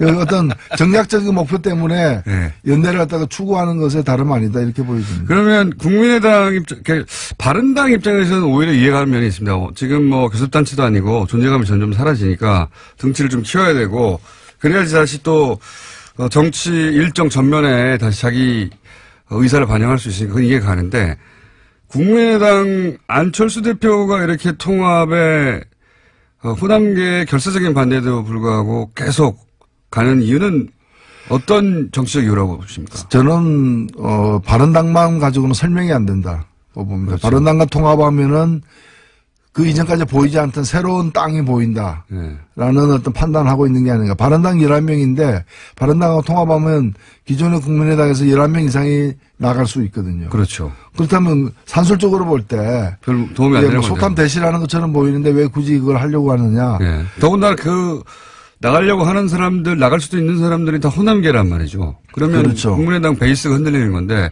그래도 상관없다는 거군요, 지금. 결국에는 자유한국당에 대한 어떤 관심, 자유한국당을 블루오션으로 보고 있는 거다. 네, 바른당을 블루오션으로 보는 게 아니라. 그 중간에 징검다리를 보는 것이다. 예, 그런 거죠. 그러니까 이제 그렇다면 이제 지방선거 이후에 판세에서 자유한국당이 그대로 갈 수 있겠느냐 이렇게 예상하는 거죠. 그러면서 이제 이삭줍기를 할 수도 있고 혹은 뭐 재편될 때 본인들이 그 중원을 장악하고 있으면 된다 뭐 이런 계산인 것 같아요. 예, 이제 자유한국당이 다음 대선에 큰 가망성이 없다고 보고 다만 그것이 넓은 땅이니까 이제 그 땅을 좀 뭐에 대한 어떤 그 애착, 관심, 뭐 포부 이런 것들이 있는 거죠. 그런 것 같습니다. 네, 실제. 근데 그게 과연 신대륙이 될지. 예. 사실은 신대륙이 아니죠. 구대륙이죠. 예, 가서 동화될지, 먹힐지 이런 건 가봐야 하는 거죠. 그래서 유승민 대표도 자신있게, 몸집이 작은데도 불구하고 통합을 얘기하는 것 같아요. 그 이유를 생각하다 보니까, 만약에 호남계 의원들이 다수인 당에 들어가서 자기가 힘을 발휘할 수 없지 않습니까? 근데 이제 그 이후에 말씀하셨듯이 호남계가 뭐 나갈 수도 있고, 그 이후에 이제 자유한국당이 흔들릴 수도 있고, 그러면 자기가 이제 보수의 적자로 나가는데 안철수보다는 유리하다. 이런 계산인 거죠. 그렇죠. 예. 유승민 대표는 그 계산인 것 같고, 안철수 대표는 이제 탈호남 하고 나서 탈색을 좀 하고, 영남도 끌어안고 그러면서 이제 우리는 영호남을 합한 합리적인 보수, 중도 보수의 적자는 나 아니겠냐. 사람들이 나를 봐줄 것이다. 이렇게 계산이 각자 다른 것 같아요. 그래서 정책연대는 페인트 모션인 것 같고 그 그림을 양쪽 다 그리는 것 같죠. 예. 그래서 계속 가는 것 같고요. 자, 요거 어떻게 보십니까? 문무일 검찰총장이 갑자기 올해 안에 이 주요 사건들 끝내겠다고 피로감 때문에 이 발언을 갑자기 했어요. 아니 근데 주요 사건이라는 게 검찰이 만드는 사건이 아니라 예. 그 수사 대상들이 저지른 어떤 범죄 행위가 드러난 건데 예. 그러니까 주요 사건이 끝났냐 안 끝났냐는 거는 그 범인들의 예. 이제까지 어떤 그 과오 범행의 정도 그거에 따라 달린 거죠. 예. 그래서 그리고 이걸 갖다가 뭐 시간을 정해놓고 예. 언제까지 한다 안 한다 내년부터는 안 한다 뭐 이렇게 얘기하는 거죠. 말이 안 되는 말이 안 되는 거죠. 예. 뭐. 예. 이게 식당 같은 데서는 내년 1월 1일부터는 설렁탕을 안 팔겠습니다. 지금은 많이 찾지만 이렇게 할 수 있는데 예. 이게 무슨 식당 메뉴도 아닌데 그러니까요. 그럴 수는 없는 거죠. 그러면서 내년부터 민생 쪽으로 하겠다는데 아니면 내년부터는 이걸 공수처에 넘기겠습니다. 이런 얘기를 하면 말이 되는데 내년부터는 더 강력하게 할 필요를 느낍니다. 이건 또 내가 모르겠어요. 그리고 어찌 보면은 현 정부든 과거 정부든 어느 정부든 이런 고위공직자들의 어떤 주요 범죄에 대해서는 항상 가차없이 수사하겠다. 시한을 두지 말고 그렇게 얘기해 정답이죠. 뿌리를 뽑을 때까지 하겠다고 해야 되는데 왜 갑자기 피로감을 느낀다고 얘기했을까? 더군다나 소위 이 피로감이라는 단어는 몇 개월 전부터 이제 보수 정당과 보수 매체에서 피로감 온다 했었거든요. 피로감 안 했어요, 저희. 필요한 분들은 이제 그 조사를 받는 분들 또는 조사받기 위해서 대기하고 있는 분들 출두 요청을 받은 분들 이런 분들이 필요한 거죠. 그러니까요. 예. 검찰이 왜 그분들을 걱정해 줍니까? 국민적 피로감이라고 하는데 저는 왜 이런 얘기를 했는지 자체가 이해가 안 갑니다. 저는 뭐 그 얘기를 더 이제 검찰총장 얘기를 들어봐야 되겠습니다만은 얼마 전에 이제 구속특부심에서 그 영장을 갖다가 이제 기각 구속을 취소시킨. 석방시킨 김광민 일반진. 그런 어떤 흐름들도 사실은 뭐 그게 사람으로 다 연결되는 흐름은 아니라 할지라도 일정하게 지금 사실 정권만 바뀌었지 검찰이 다 바뀐 것도 아니고 법원이 다 바뀐 것도 아니지 않습니까? 맞습니다. 그걸 여실히 느끼고 있어요. 예. 그런 어떤 잔존 세력들의 어떤 준동 이렇게 또 보이는 거죠. 정의당 얘기를 한 가지만 하자면 지금 이정미 대표가 법인세 인상 반대 이런 얘기 하지 않았습니까? 법인세 인상 반대한 게 아니고. 법인세 관련해서 발언한 어저께 그 정부안.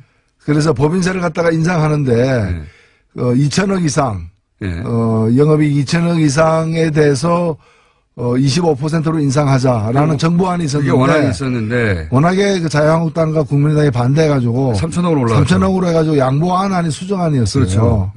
그래서 이제 그 수정안에 대해서 수정안에 반대 그러니까 수정안 반대가 많아지면은 원안이 통과되니까 원안은 또 찬성할 수밖에 없으니까 그런 의미에서 이제 수정안에 대해서 우리가 자유투표를 했어요. 그래서 반대한 분도 있고 찬성한 분도 있고 뭐 그래도 현행보다는 낫다. 현행보다 나은 건 사실이에요. 근데 원안이 또 있기 때문에 수정안이 부결되면 원안이 있기 때문에 원안은 좀 더 제가 낸 안에도 가깝거든요.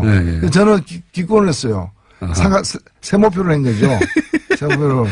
고민 끝에. 그러니까 우리가 뭐 그거는 자유로 법인세 투표에 대해서는 자유로 하자 이렇게 했기 때문에 뭐 그 반대한 것이 문제는 아니에요. 그렇군요. 요 디테일을 모르면은 법인세 인상을 정의당이 반대할 리가 없는데 왜 반대했지? 이렇게. 제가 낸 안은 아예 훨씬 센 안을 갖다 냈거든요. 근데 이제 그 원안이 원안이 맞다는 표현이군요. 정부 원안이 더 낫다. 그 얘기입니다. 자, 이 전체적으로 시간이 벌써 다 됐네. 노회찬 대표님하고 얘기를 하다 보면 시간이 금방 가가지고 참 오늘 꼭 했어야 되는데 못 하신 얘기 있으십니까 혹시? 예. 그 얘기 하시고 가시죠.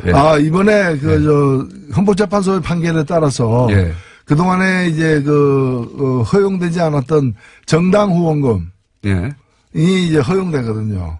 그거 의미가 뭡니까? 그러니까 정당에게도 공식적인 후원금을. 원래는 의원 개인에게만 냈었는데. 의원 개인에게만 해서는 이제는 정당에도 가능하다. 예, 정당에도 내게 돼 있습니다. 내는 게 가능합니다. 얼마까지 갑니까? 그건 똑같습니다. 500만 원까지 1인당. 500만 원짜리 1인당. 그리고 10만 원까지는 세액공제가 되는. 네, 그대로. 돌려받는 거고요. 그 대표님 후원금 다 찼습니까? 예, 찼습니다. 네. 예, 그래서 정의당에도 네. 정의당은 정의에 목마릅니다. 정의당의 정의는 후원금입니다. 네. 정의당은 정의 이전 자금에 목마른 상황인데 지금 솔직히 그렇습니다. 솔직히 그렇습니다. 예. 정의당의 후원금 낸 만큼 대한민국의 정의가 실현됩니다. 알겠습니다. 정당에도 이제 후원금 가능하답니다. 개인이. 지금까지 정의당의 노회찬 원내대표였습니다. 감사합니다. 네, 감사합니다. 오늘로 3연속 이재용 삼성 부회장 판결 때도 저희가 3연속 4연속 막 연결했었는데 뉴스공장의 영장 전문 해설 판사님, 법무부인 동아의 사무장, 본인이 직접 영장 전담 판사 경력을 가지신 이정렬 전 부장판사 또 연결합니다. 안녕하십니까? 네, 안녕하세요. 대한민국 사무장 중에 최고 스펙 아니십니까? 부끄럽습니다. 자, 간략하게 이제 이때까지 했던 이야기를 요약하고 오늘 네. 추가적으로 한두 가지 질문 더 드리려고 하는데 예. 그러니까 이것이 이제 김관진, 임관빈 석방부터 시작된 이야기입니다. 결국은 구속적부심을 네. 통해서 이 석방이 법리를 넘어서는 어떤 정치적인 석방 아니냐 이렇게 얘기가 시작됐고요. 그러다가 네. 그 이후에 이제 전병호서 이번에 이제 여당 쪽 인사 관련 사건에 사무총장 조모 씨가 구속됐는데 또 구속적부심으로 석방이 됐는데 이 역시 법리적으로 보자면 거의 사문화된 규정을 적용해서 석방을 시켰는데 그러니까 이게 법리 문제가 아니라 이 역시 또 정치적으로 균형을 맞추려고 하다 보니 무리하게 석방시킨 거 아니냐. 그러면서 그러는 사이에 이제 실무 그러니까 구속적부심 혹은 영장실질을 그 실무적 기준들이 마구 흔들리고 있다. 예. 네. 여기까지 얘기를 했습니다. 예. 네네. 그런데 이렇게 그 형사수석부의 신광열 수석부장 판사가 예. 이런 결정을 내린 것에 대해서 네. 법리가 아닌 문제인 것 같다라고 말씀하셨는데 거기에 그 시기적인 문제, 예. 네. 석방을 결정하는 시기로 볼 때도 이게 이상하다 이런 예. 이야기를 하신 적이 있는데 방송 중에는 안 하셨어요. 이 얘기를 좀 설명해 주십시오. 예, 그러니까 시기가 무슨 말씀이냐면은 지금 아시는 대로 이번에 그 구속적부심으로 계속 석방 결정을 하고 있는 데가 서울중앙지방법원 형사수석부거든요. 네.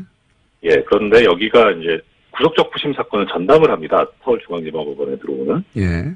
그리고 이제 재판장인 뭐 많이 알려졌죠. 신광열 수석부장 판사. 예. 예, 이분이 그 작년 2016년 2월 정기이사 때 부임을 했어요. 네. 그리고 지금 이제 고등법원 수석부장급인데 그러니까 네. 상당히 높죠. 다른 법원에 비해서. 근데 이분이 2012년에 고등법원 수석부장 판사가 됐거든요. 그래서 네. 대략 이제 인사 패턴으로 보면은 내년 2월 정기 인사 때 법원장으로 나갈 가능성이 아주 높은 그러니까 상당히 고참 판사인 거예요. 요건 이제 판사를 하셔야 알 수 있는 내막이군요. 그런데요. 예. 그런데 그러니까 지금 이제 그 시간을 역산해서 계산해 보면은 그 중앙지법 수석부장이 된 지 21개월 정도 됐고 앞으로 남은 긴 3개월 정도 된 거잖아요. 네. 예. 그런데 그럼 21개월 동안 이 긴급체포가 위법하다고 이번에 풀었는데 그런 결정이 있었느냐. 그 이전에도 그럼 유사한 결정을 했느냐. 예. 그거는 사실 언론 보도가 안 나와서 제가 정확하게는 잘 모르겠지만 났으면 상당히 크게 났을 것 같은데. 그렇죠. 이례적인 결정이니까 났겠죠. 크게 보도가. 그러니까요. 그래서 가능성을 따져보자면 21개월 동안은 긴급체포가 문제가 없다고 생각을 하다가 3개월 전에 비로소 이거 좀 문제구나라고 그렇게 반성을 했을 수도 있죠. 그렇죠. 그런 가능성을 제외하고는. 예. 그런데 그렇게 보기에는 이분이 너무 고참인 거예요. 예. 그러니까 그렇게 반성했다고 본다기보다는 차라리 뭐가 좀 있는 게 아닌가. 예. 예, 뭐 정확하게 뭐라고 딱 집어서 말씀드리기는 그렇습니다만. 그러니까요. 좀 이상하다고 생각하시는 이유 한 가지를 더 말씀하신 거죠, 지금. 예, 그렇죠. 네. 그래서 적부심 법리적으로 문제 있는 건 어제 말씀드렸고, 시기상으로도 이게 문제가 있어서 전체적으로 보면 정말 이상하다라는 겁니다. 구속 적부심 수사를 한 지가 벌써 뭐 2년 가까이 됐는데, 네. 그동안은 이 구속 적부심에 뭐 긴급 체포가 분명히 있었을 텐데, 그렇죠. 예, 그거에 대해서 전혀 문제 삼지 않다가 갑자기 긴급 체포 제도에 대해서 더군다나 말씀하시기로는 2004년에 대법원에 의해서 상당한 재량권을 2002년 죄송합니다. 2002년. 예. 자, 지난 시간에 2004년이라고 하셨어요. 제 기억엔. 2004년은 제가 그 판결한 거에 대해서 보수 언론들이 이렇게 말 바꾸기 했던 그 말씀. 그렇군요. 예. 네.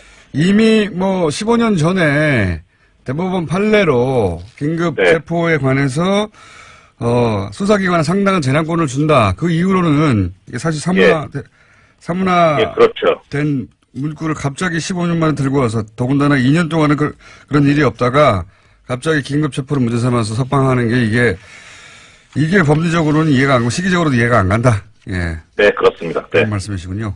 자, 오늘 시간 다 됐어요? 왜 이러세요, 정말. 아니, 이제 한 포인트씩 집어서 확실하게 이해하고 계속 이걸 문제 삼으려고. 저는 이거 굉장히 중대한 문제라고 생각하거든요. 개인적으로. 이제 언론에는 이 사안이 더 이상 등장하지 않는데 저는 굉장히 중요한 사안이라고 생각해서 계속 짚어가려고 하는 겁니다. 예. 맞습니다. 네. 자, 그래서 오늘 여기까지 또 하고요. 부회장님 시간 몇 초 다 남았어요? 뭐 한 30초 드릴게요. 30초요? 길다. 저기 어제 이제 문무일 총장 발언에 대해서 아까도 계속 짚어주셨는데 저는 이제 그 말씀을 자세하게 드릴 기회가 있었으면 좋겠긴 하겠습니다만 하나만 말씀드리자면 언론 보도를 이 청취자님들께서 유심히 좀 봐주셨으면 좋겠어요. 사실 어제 좀 방점이 찍혀있던 거는 상당한 비판을 받고 있습니다만은 이 적폐 수사를 연말에 끝내겠다는 게 상당히 방점이 있었는데 그렇죠. 네, 일부 언론 중에서는 석방 기준이 이상하다라는 걸 타이틀로 뽑아가지고 중점적으로 보도하는 언론들이 있습니다. 보수 언론 중에요? 예. 근데 그게 뭐냐면 결국 지금 적폐 수사를 연말에 끝내냐 안 끝내냐 이게 상당히 쟁점이었는데 근데 지금 법원의 결정에 문제가 없다. 그리고 만약에 있더라도 이것은 법원과 검찰 사이의 갈등일 뿐이지 이게 어떤 다른 큰 그림에서 나온 게 아니다라고 하는 그런 의도에서 나오는 걸로 보여요. 그런 언론 보도가. 그걸 유심히 좀 봐주셨으면 한다는 말씀. 무슨 말씀인지 이해했습니다. 그러니까 문무일 검찰총장이 법원과 검찰 사이의 갈등일 뿐이다. 이 구속 적부심과 관련해가지고 나오는 것은 검찰과 법원이 서로 법리 해석이 달라서 그런 것이다. 라고 의미를 축소했네요. 그런 취지로 말씀하신 것 같지는 않은데 언론 중에서 그것을 부각시키는 언론이 있다는 말씀을 그렇게 부각시켰다. 자기들이 원하는 대로 해석을 해서. 예. 네. 근데 저는 검찰총장이 이게 법원과 검찰의 갈등일 뿐이라고 해석하는 것도 의도가 있든 없든 간에 너무 좁게 프레임을 잡은 거라고 봅니다, 저는. 그렇죠. 맞습니다. 예. 그렇게 해석하면 안 되죠. 예. 세력과 세력, 그러니까 소위 이제 구체제가 이것에 저항하는 것, 이렇게 큰 그림에서 봐야 되는 건데, 검찰총장이 그런 그림까지 그려야 되는지는 모르겠으나, 굳이 말로 했으니까, 예. 네네, 그렇습니다. 네. 요 이야기는 또, 내일이나 모레 저희가 비는 시간 마련해가지고 다시 연결하도록 하겠습니다. 알겠습니다. 그 말씀 감사합니다. 예, 고맙습니다. 법무법인 동아리 사무장 이정열 전 부장판사였습니다. 자, 불친절한 AS. 예. TBS 사장님은 계속 사장님으로 계신다는데 화해 안 보내줍니까? 자, 뉴스공장에서 나경원 의원의 목소리를 듣다니 굉장히 문자가 많이 왔습니다. 예, 수백 개가 쏟아졌어요. 예, 한 번에 짧은 시간 내에. 뉴스공장의 선곡 외나무다리 압권입니다. 고민 많았어요 저희가. 브릿지 오버 트러블 워더보다 여러 가지 다리가 나오는 노래를 고르다가 외나무다리가 가사에 나오는 걸 듣고 앞으로 제가 구원이 있는 정치인들이 좀 있습니다. 네. 그분들이 나올 때마다 타이틀곡으로 외나무다리. 네. 구원이 있는 분들이 좀 있죠. 예. 김미아 나선홍 씨가 진행하는 TBS 유쾌한 만남에서 안윤상 씨가 출연해서 공장장 성대모사를 하는데 기가 막히네요. 아, 그래요? 저희가 미니로 한번 연결해 보겠습니다. 여기까지 하겠습니다. 자, 시사, 과학, 코미디 다 넘어오고 때로는 다 성공할 때도 있고, 예, 때로는 다 망할 때도 있는. 원정호 씨 나오셨습니다. 안녕하십니까? 예, 안녕하세요. 예, 오늘 어떤 주제입니까? 설마 했는데 우리 과학기술계에도 블랙리스트가 있다. 그러니까요. 예.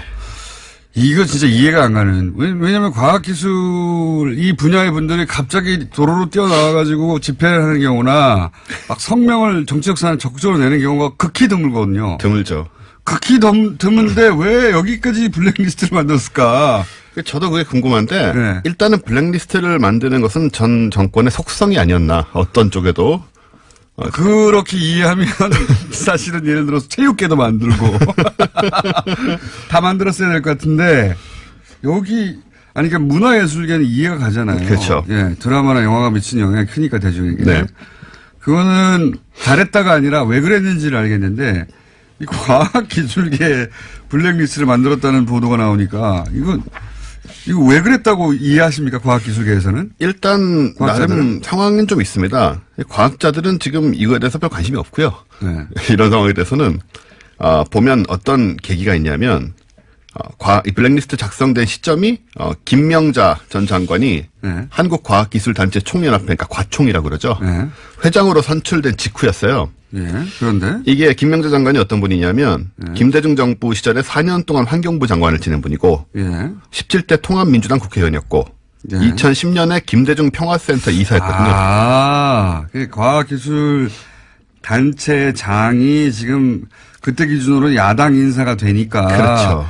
이 야당, 김명자 회장이 이 단체를 규합해가지고 정부에 어떤 뭐 공격을 가할지 모른다. 이런 우려 때문에. 그런 것도 있을 수 있고요. 그러면 김명자 회장 개인에 대한 블랙리스트로 충분할 것 같은데 어떻게. 이게 이제 어떻게 된 거냐면은 선출이 됐다는 거죠. 과총 회장으로. 그러니까 과총에 속한 사람들이 뽑았다 이런 사람을. 그러니까 과총. 네. 거기에 속해 있는 개인이나 단체를 다 뒤져봐라. 예. 이게 보나마나 이게 저 야당 좌익 뭐 혹은 주사파일 테니까 그런 게 아니었나 이제 생각이 그게 들죠. 뭐 약간 일리는 갔는데 그래도 다 이해는 안 가지만 어쨌든 지금 최소 300개 이상의 단체를 이제. 네. 근데 이게 어떤 식이냐면, 네. 이 과총에 포함된 단체가 전체가 614개예요. 절반을 했네요. 절반을 한 것이고, 네. 또 회원수도 굉장히 많아서 614개 회원수가 50만 명에 달하거든요. 그러니까는 300개 단체라고 보면 그 절반 엄청난 수가 될 수가 있고, 그래서 웬만한 곳은 다 포함된 게 아니냐. 그러니까요. 그래서 구체적인 내막은 지금 이제 조사 중이죠. 그래서 과연 불이익이란 게 이제 근데 궁금한 거 그거죠. 이제 블랙리스트 운영을 한다. 그럼 무엇을 할 수 있었을까? 그러니까요. 그런 생각을 할 수 있잖아요. 정부 지원 예산이 특정 단체에 가는 걸 막는다든가 그런 건데 보통은. 네, 그럴 수도 있는데 이제 뭐 그게 과학계 쪽에 쉽게 작동할 수 있을까 궁금하긴 해요. 그래서 이제 그거를 오늘 오후에 1시에 김명자 전 과총회장을 검찰에서 네. 피의자가 아니고 네. 피해자 신분으로 소환을 하게 돼 있습니다. 어떤 피해를 당했든가. 예, 불이익이 본인은 뭐였나. 알았을까요? 잘 모르겠어요. 왜냐면은 예를 들어서 MBC에서 제가 라디오를 진행하다가 네. 블랙리스트로 잘렸어요. 그렇죠. 근데 이제 그 당시만 하더라도 저는 그렇게 주장했습니다. 이것은 이미 자를 걸 예정하고 나를 물타기로 쓴 것이고 곧 자를 것이다. 제가 그렇게 얘기를 그 MBC 라디오 진행을 할 때 얘기를 해도 심지어 MBC 내에서 이 진보적인 성향의 PD들조차 믿지 않았어요. 네. 아니 그럴 거면 굳이 왜 쓰겠냐고. 그렇게까지 뭐 잔머리를 굴려가면 6개월 쓰고 일부러 자르고 그러진 않을 거다는 인식이 있었거든요. 네. 당하고 있는데 이미 그걸 잘 못 느껴요.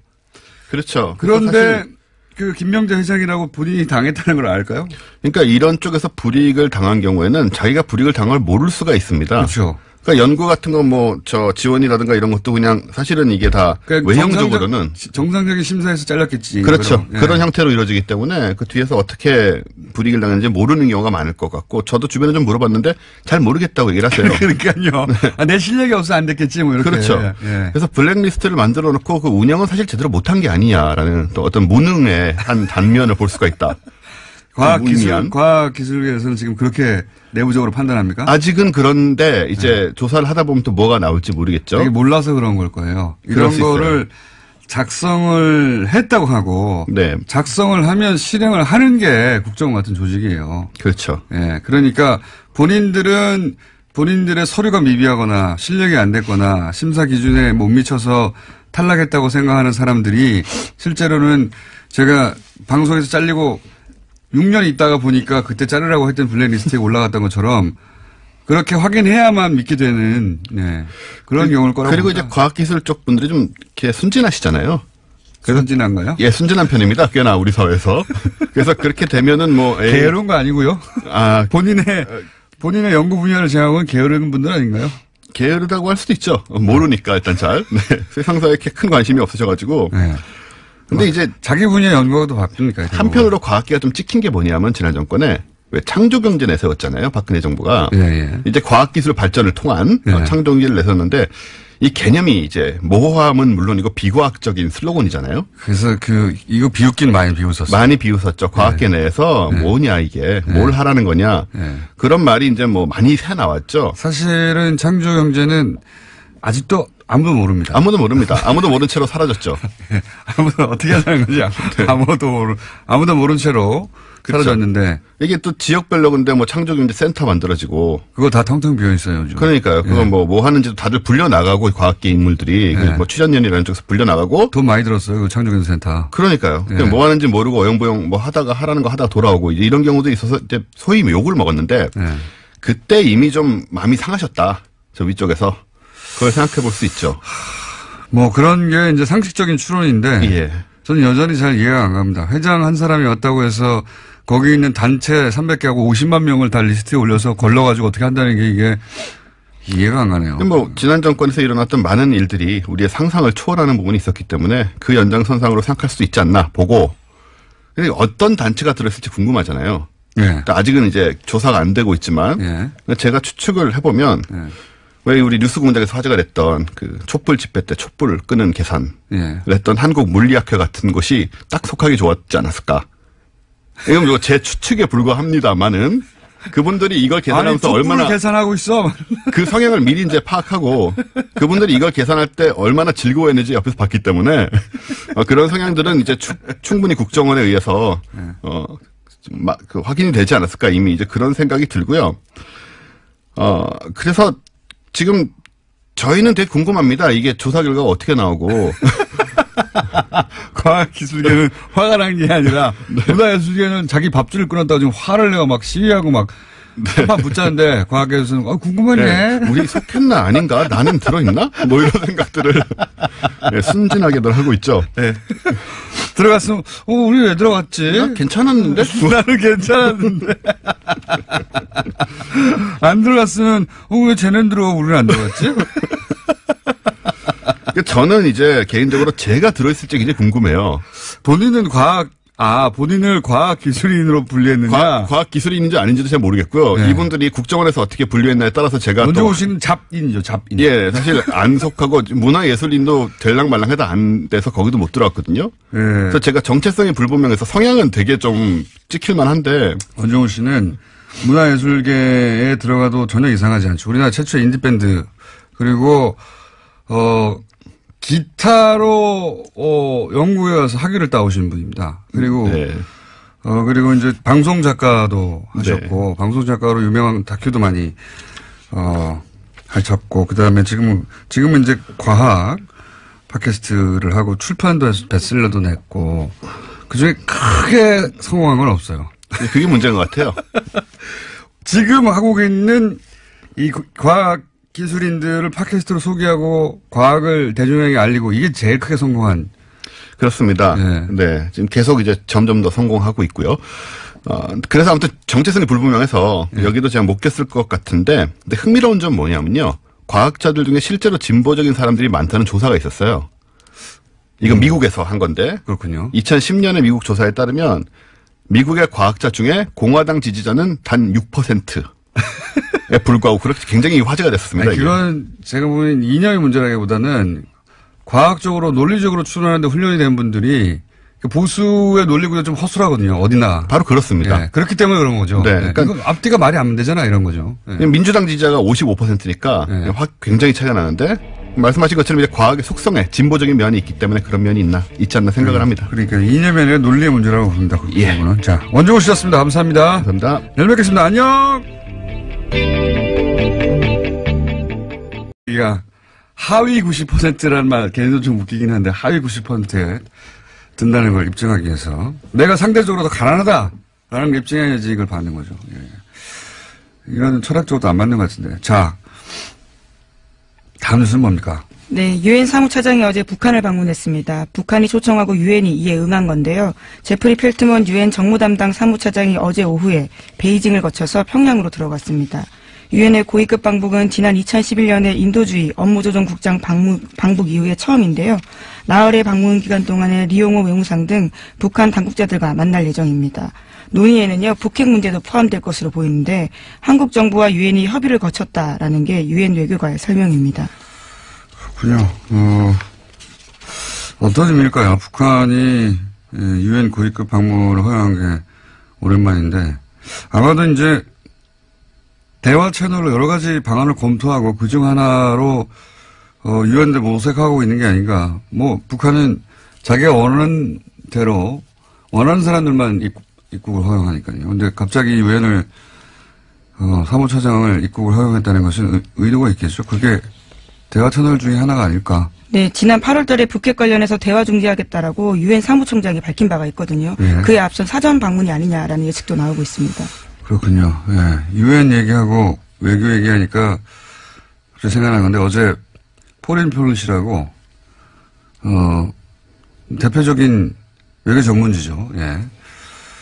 제가 이 얘기 갑자기 왜 하냐면 이 잡지를 들춰본 게 10년도 넘은 것 같은데 여기 우리나라가 좋은 의미로 기사가 실린 건 처음 봐가지고 제가 잠깐 소개하면 포린 폴리시에서 원래 매년 세계 사상가 100인을 선정해요. 사상가, 그렇죠. 뭐, 띵커. 네. 예. 근데 올해는 리띵커, 새롭게 생각하는 사람 50인을 선정해서 새로운 사상가. 왜 그렇게 리띵커를 선정했냐면, 이제 2016년은, 포퓰리즘이 전 세계를 휩쓴 해다. 영국의 브렉시트도 있었고, 그 다음에 트럼프도 당선됐고, 자국 대통령인데 그렇게 표현했어요. 뭐, 예를 들면, 필리핀의 두테르트. 이런 사람들이 당선되고 이런 브렉시트 같은 현상, 포퓰리즘이 전 세계를 휩쓸었는데, 그럼 올해는 어떤 해냐? 정의하기를 그런 새로운 질서에 대해서 다시 생각하고, 리팅크하고, 새롭게 등장한 현실에 맞설 새로운 길을 찾는 해, 이렇게 정의했어요. 예. 그래서 전 세계적으로 이런 새로운 시대에 새로운 철학을 제시한 각 분야 리더, 50일 선정, 뭐 이런 거거든요. 나름 권위 있는 겁니다. 여기에 등장하면. 네. 근데 거기서 문재인 대통령이 선정됐는데, 전 세계 대통령 중엔 딱 2사람 되고, 나머지는, 뭐, 변호사나, 뭐, 코미디언이나 기업가 각 분야 리더들인데, 대통령 중에는 프랑스 마크롱하고 문재인 대통령이 선정됐어요. 근데 여기서 재밌는 것이, 첫 문장이 재밌습니다. 선정 이후로, 문재인 대통령이 5월 당선됐을 때보다 더 어려운 상황에 처하는 신임 대통령은 없다. 뭐 이러면서. 굉장히 어려운 상황에서 신임 대통령이 있다는 거죠. 중국, 사드, 뭐 북핵 미사일 등등 쫙 나열해요. 그러면서 그걸 잘 극복해서 지지율이 아주 높다. 이걸 왜 제가 소개하냐면 미국 외교 전문가들이 현재 문재인 대통령을 어떻게 바라보는가 하는 시야가 거의 고스란히 담겨 있거든요. 예. 야당은 배가 좀 아프겠지만. 이게 주류 미국 전문가들의, 외교 전문가들의 시각이다 하는 관점에서 찾아와서 읽어보면 재밌습니다. 내용 자체가. 거기 한국에서 또 한 사람이 선정됐어요. 한국인이 아닌데 뉴스공장에서 인터뷰를 했었는데, 러시아 출신이죠. 안드레이 랑코프, 국민대 교수. 이분 왜 선정됐냐?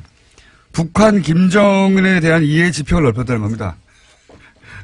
한국의 질문으로, 한국인은 아닌데, 이분이 선정됐고, 나머지 많습니다. 찾아보시면 재밌습니다. 잠깐 소개해드렸고.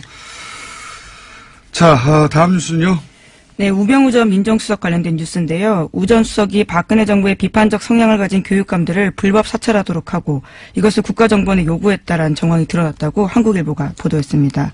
우 전 수석은 지난해 3월 말 국정원 쪽에다가 정부 시책에 비판적인 교육감을 상대로 실질적 견제가 가능한 내용을 정교하게 파악하라 이렇게 요구했습니다. 그러니까 개인비 의혹 등을 파악해서 직접 압박을 가할 수 있는 내용을 알아오라고 한 건데요. 우 전 수석은 이 같은 내용을 파악하는데 열흘 안팎의 시간을 주고 집중 사찰하도록 지시했다라고 합니다. 그러자 국정원 쪽에서는 정교조 출신 교사의 교육청 발탁 인사, 친교육감 인사의 내부 승진 같이 특혜 의혹으로 공격할 수 있는 거리들을 파악해서 보고했다라고 합니다.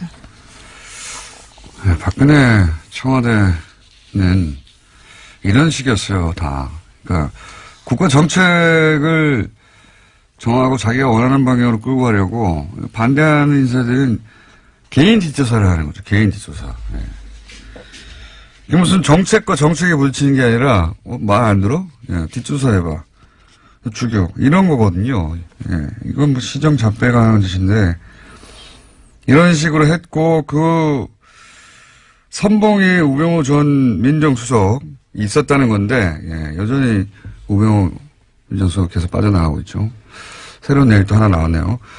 자, 다음 뉴스는요. 네, 어제 김태우 전 청와대 대외전략기획관이 검찰에 소환됐습니다. 김 전 기획관은 김관진 전 장관과 이명박 전 대통령의 군 댓글 부대 혐의를 잇는 연결고리로 지목되고 있는데요. 관련해서 김관진 전 국방부 장관이 사이버사 댓글 공작에 이 전 대통령의 지시가 있었다라는 사실을 인정했다는 보도 나온 바 있습니다. 그런데 이런 보도가 나온 직후에요. 김태우 전 기획관과 이명박 전 대통령 두 사람이 만난 정황을 검찰이 포착했다고 JTBC가 보도했습니다. 김 전 기획관의 휴대전화에 관련된 정황이 남아있다라는 겁니다. 그렇군요. 댓글 공작 관련해서 대통령 지시를 인정했다. 네, 인정했다는 사실에 대해서는요. 이미 보도해 드린 바가 있는데요. 그 보도를 보고 황급하게 연락한 정황이 나온 겁니다. 그렇군요. 이분도, 예, 본인은 절대 자살하지 않는다는 선언을 해야 되지 않을까. 예. 그럼 저는 이런 뉴스를 볼 때마다 그런 생각이 듭니다. 예. 만났겠죠. 당연히. 예. 자, 이 뉴스는 아마 후속으로 뭐가 계속 앞으로 나올 것 같으니까 만났다고 한다까지만 저희가 알려드리고. 자, 다음 뉴스는 뭔가요? 네, 문무일 검찰총장이 어제 국정원 등 주요 적폐 수사를 관련해서 자신의 입장을 밝혔는데요. 올해 안에 마무리하겠다라는 겁니다. 문 총장은 그러면서 수사 피로감이라는 단어를 쓰기도 했는데요. 수사 일정과 관련해서 언급한 내용의 핵심은 모든 수사들이 검찰에 집중되어 있기 때문에 이것을 연내에 마칠 거다라는 겁니다. 주요 부분에 대해서는 연내에 끝내고 내년부터는 민생사건 수사에 집중하겠다라는 말도 했는데요. 이명박 전 대통령 등에 대한 수사의 확대와 진정 가능성을 차단한 듯한 발언이라서요. 비판을 사고 있습니다. 아니, 이거는 말이 안 되죠. 누구 맘대로. 이게 시대 과제거든요. 검찰총장 혼자서 이제 안에 그럴 수 있는 사안이 아니에요. 그리고 MB는 시작도 안 했는데 무슨 끝냅니까? 지금 3주 남았는데요. 3주 동안 그러면은 기소도 다 하고 다 하라는 말인가요? 이게 말이 안 되는 이야기인데 검찰총장이 갑자기 게다가 이 피로감이라는 단어는요. 보수정당 보수매체가 몇 달 전부터 계속해서 주장해왔던 프레임이거든요. 이거 피로감 온다. 피로감 안 왔어요. 피로감, 예. 국민 피로감 아직 안 왔어요.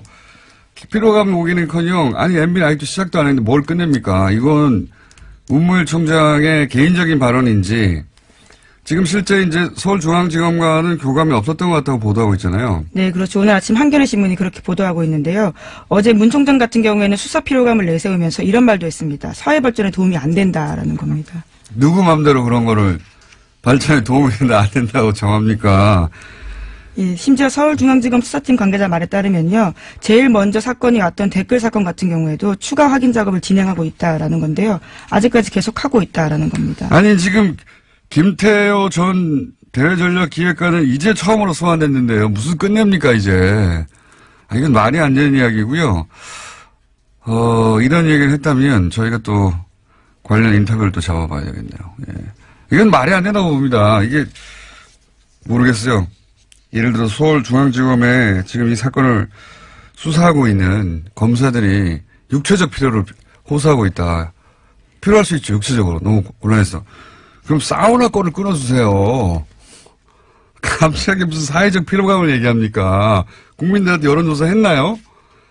네, 심지어 수사팀 내부에서도요. 문 총장도 특별수사가 전공인데 시일 정해두고 수사할 수 없다는 거 너무 잘 알고 있는데 이런 말을 왜 하냐라는 이야기가 나오고 있다고 합니다. 뭐 보수정당이나 이쪽에서 예를 들어서 문물 총장에게 이거 너무한 거 아니야? 사회적 피로감이. 이런 이야기를 했을 수도 있고 거기에 립 서비스를 했는지는 모르겠어요. 그렇다면 뭐 이해가는데 뭐 그것도 이해할 건 아니죠. 왜 립 서비스를 합니까? 정말로 이렇게 생각하는 거라면 이건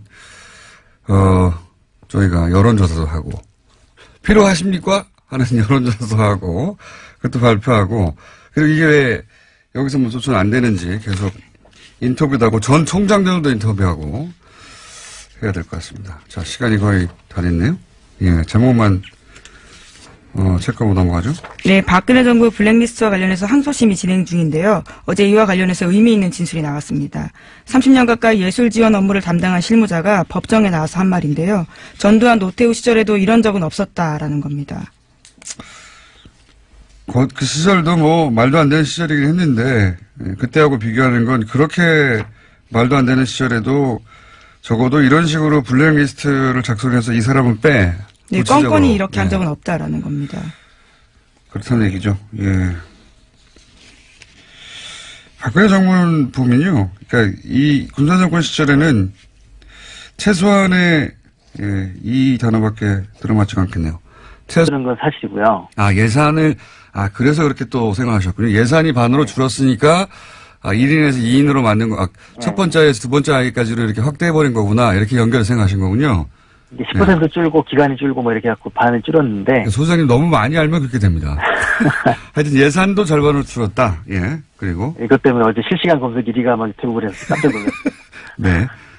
네, 아무튼 그런데 여기에 지금 우리가 좀 간과하지 말아야 될 문제가 뭐가 있냐면. 예. 거기에 이렇게 바쁘게 쓰다 보니까 소득 기준이라고만 표시를 한 거예요. 소득 기준, 예. 그래서 재산 기준이란 말이 안 들어가서. 예.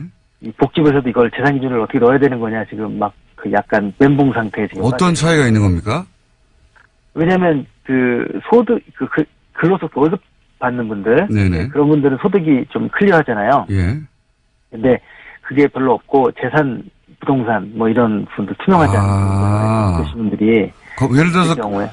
뭐 100억대 건물주다. 네. 이럴 경우에 이제 그 소득이 정확하게 안 잡힐 수도 있다. 임대료도 막 등록이 안 돼 있고 막 그렇게. 아하. 그러니까 실제 봉급 생활자들은 그 급여가 높다고 빠지는데 예, 훨씬 더 실제로는 많이 버는 건물주들은 받을 수도 있다. 이런 얘기겠네요. 네, 그래서 이후에 이게 이제 좀 다시 바뀌어야 될 것 같고요. 예. 또 하나는 뭐냐면 이게 이제 봉급 소득자들 안에서도 예. 맞벌이 부부들이 있잖아요. 예. 맞벌이 부부 합산이니까 예. 가구소득 기준이니까. 그러면 부부가 합산되면 예를 들면 지금 3인 가족 기준으로 했을 때 뭐 723만 원, 뭐 부모와 아이를 둘이면 800만 원 뭐 이렇게 되는데 예. 700만 원이라고 치면 예. 부부가 합쳐서 700만 원을 벌면 또 20%에 드릴 수 있는 거죠. 그리고 또 제가 이제 이걸 보다가 아직 언론에서 그 대목을 지적하지 않던데 네. 이렇게 되면은 어쨌든 10%를 걸러내야 되는 거 아닙니까?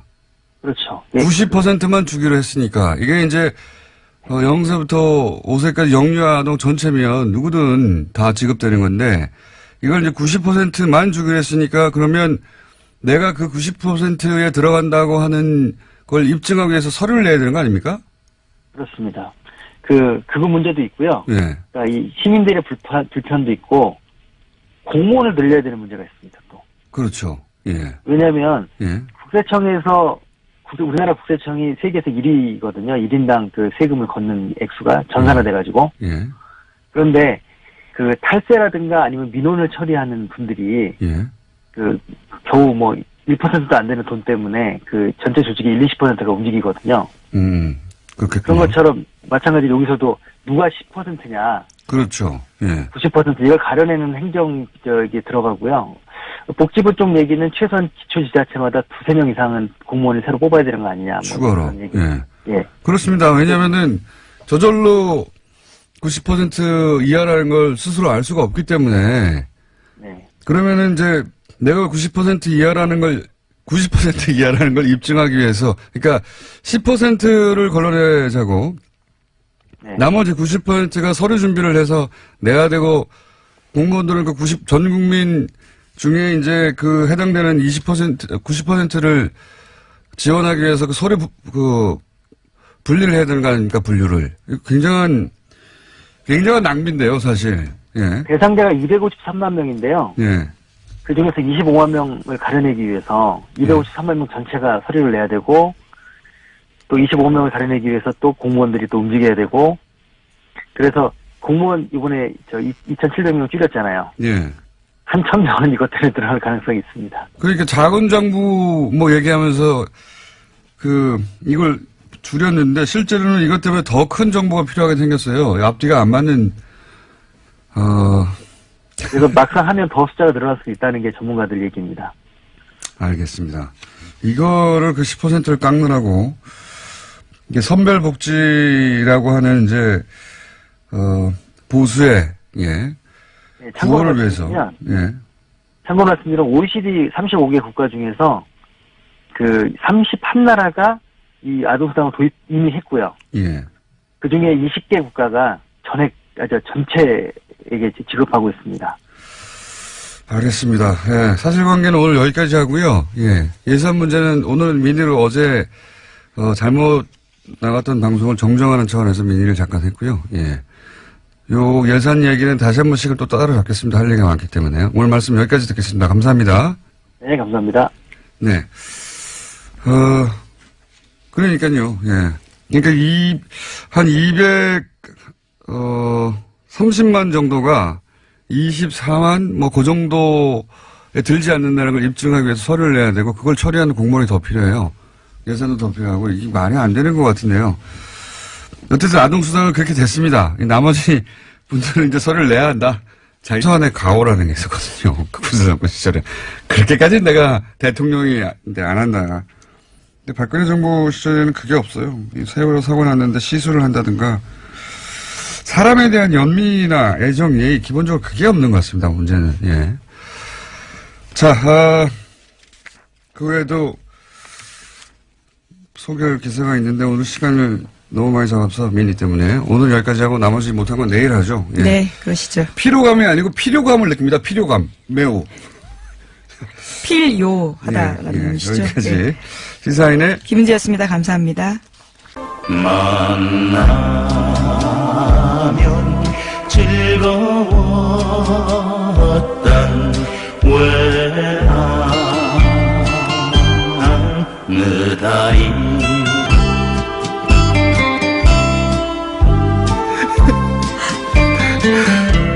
자유한국당 원내대표 경선이 일주일 남았습니다. 현재 구도가 친홍, 친박, 그리고 중립, 이렇게 3파전이라고 하는데요. 오늘은 중립지대 후보가 당선되어야 한다고 주장하시는 나경원 의원을 스튜디오에 직접 모셨습니다. 안녕하세요. 네, 안녕하세요. 이 음악, 외나무 다리. 우리, 예. 지난번 예전 서울시장 선거 때. 예. 원수는 외나무 다리에서 만나는데, 예. 아시는 분은 아시겠지만, 의원님과 제가 오랜 구원이 좀 있습니다. 예, 원수, 외나무 다리. 다른 이야기 하기 전에, 그동안 제가 미웠다, 안 미웠다? 단답형으로? 아니, 당연히 미웠죠. 네, 미웠다. 예. 네. 그 미웠던 얘기는 다음 기회에 따로 하기로 하고, 예, 오늘은 자유한국당 원내대표 경선 이야기만 하기로 하겠습니다. 자. 외나무 다리 시그널 음악 마음에 드십니까? 제가 막 웃긴 했는데 가만히 갑자기 옛날 생각이 나는데 네, 제가 다 잊어버렸는데 사실은. 예, 네. 잊어버리실 리가 있나요?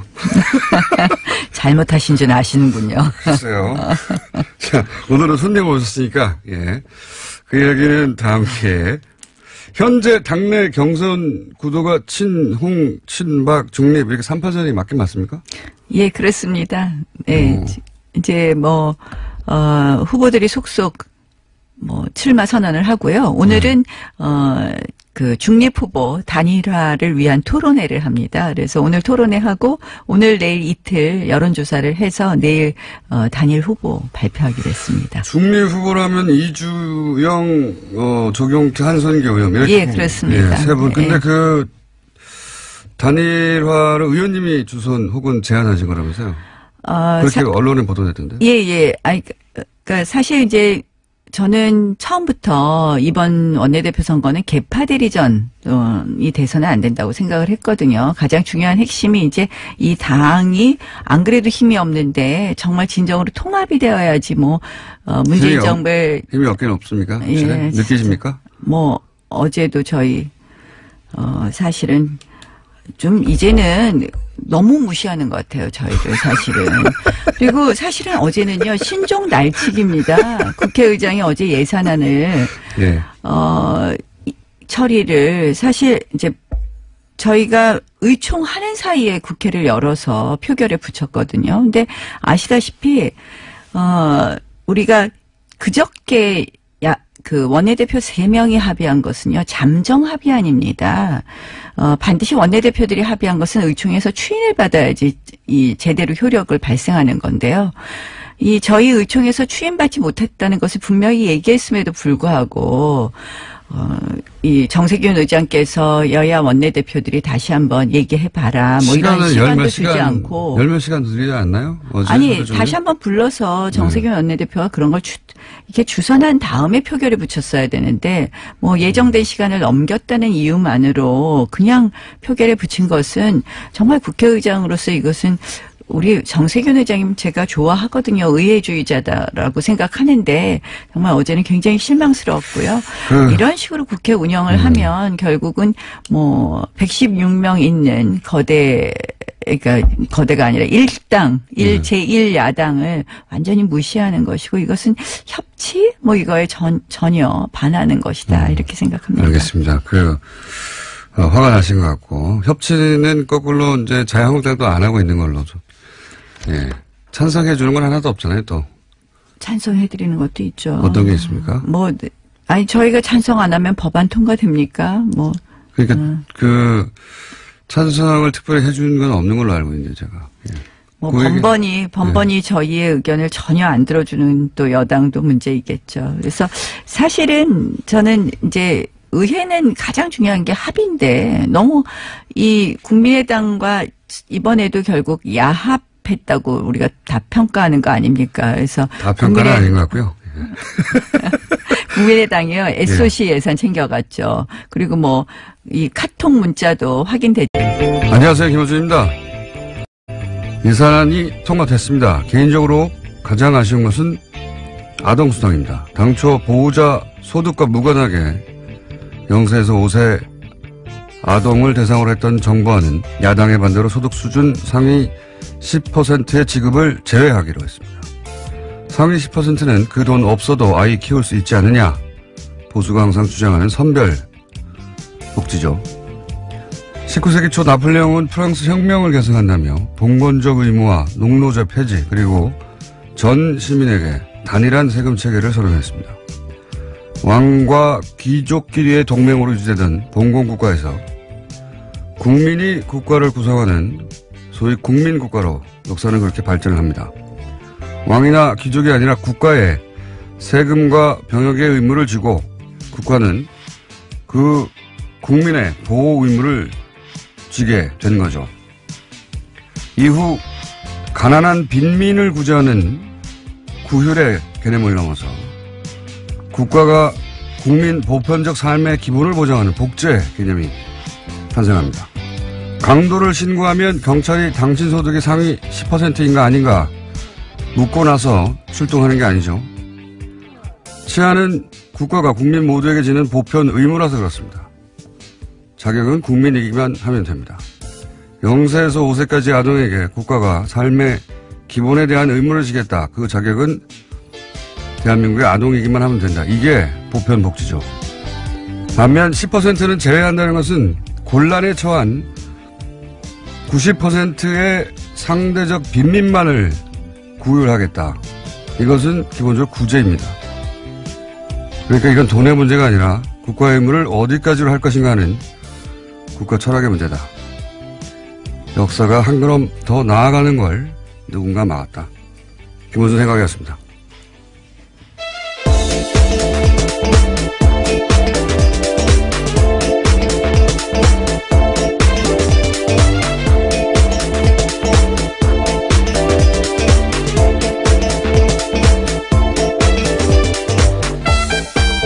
김서연의 김은지입니다. 네.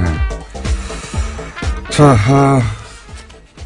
예산은 워낙 복잡해가지고, 예. 사람들의 구체적 내용을 잘 모릅니다. 잘 모르는데, 이번 예산에는 몇 가지, 예. 시민들이 관심을 가질 내용이 있긴 있어요. 확실히. 그죠? 네. 오늘 새벽 본회의 통과했는데요. 법정 시한을 넘겨서 나흘째였습니다. 자유한국당 의원들은 대부분 투표에 참여하지 않았는데요. 내년도 예산안은 428조 8,339억 원 규모로 확정됐습니다. 올해 대비해서 7.1%가 늘어난 수치인데요. 내년 예산안에서 가장 큰 비율을 차지하는 것은 보건, 복지, 고용 부분입니다. 그 다음으로는 일반 지방행정, 교육, 국방 순인데요. 공무원 증원 규모는 9,475명으로 확정됐습니다. 뿐만 아니라 남북협력기금 같은 경우에는요. 400억 원 감액됐는데 앞서 말씀하신 아동수당 같은 경우에는 2인 가구 이상 기준소득 수준 90% 이하로 해서요. 만 5세까지 아동 내년에 2018년 9월부터 10만 원씩 신규 지급됩니다.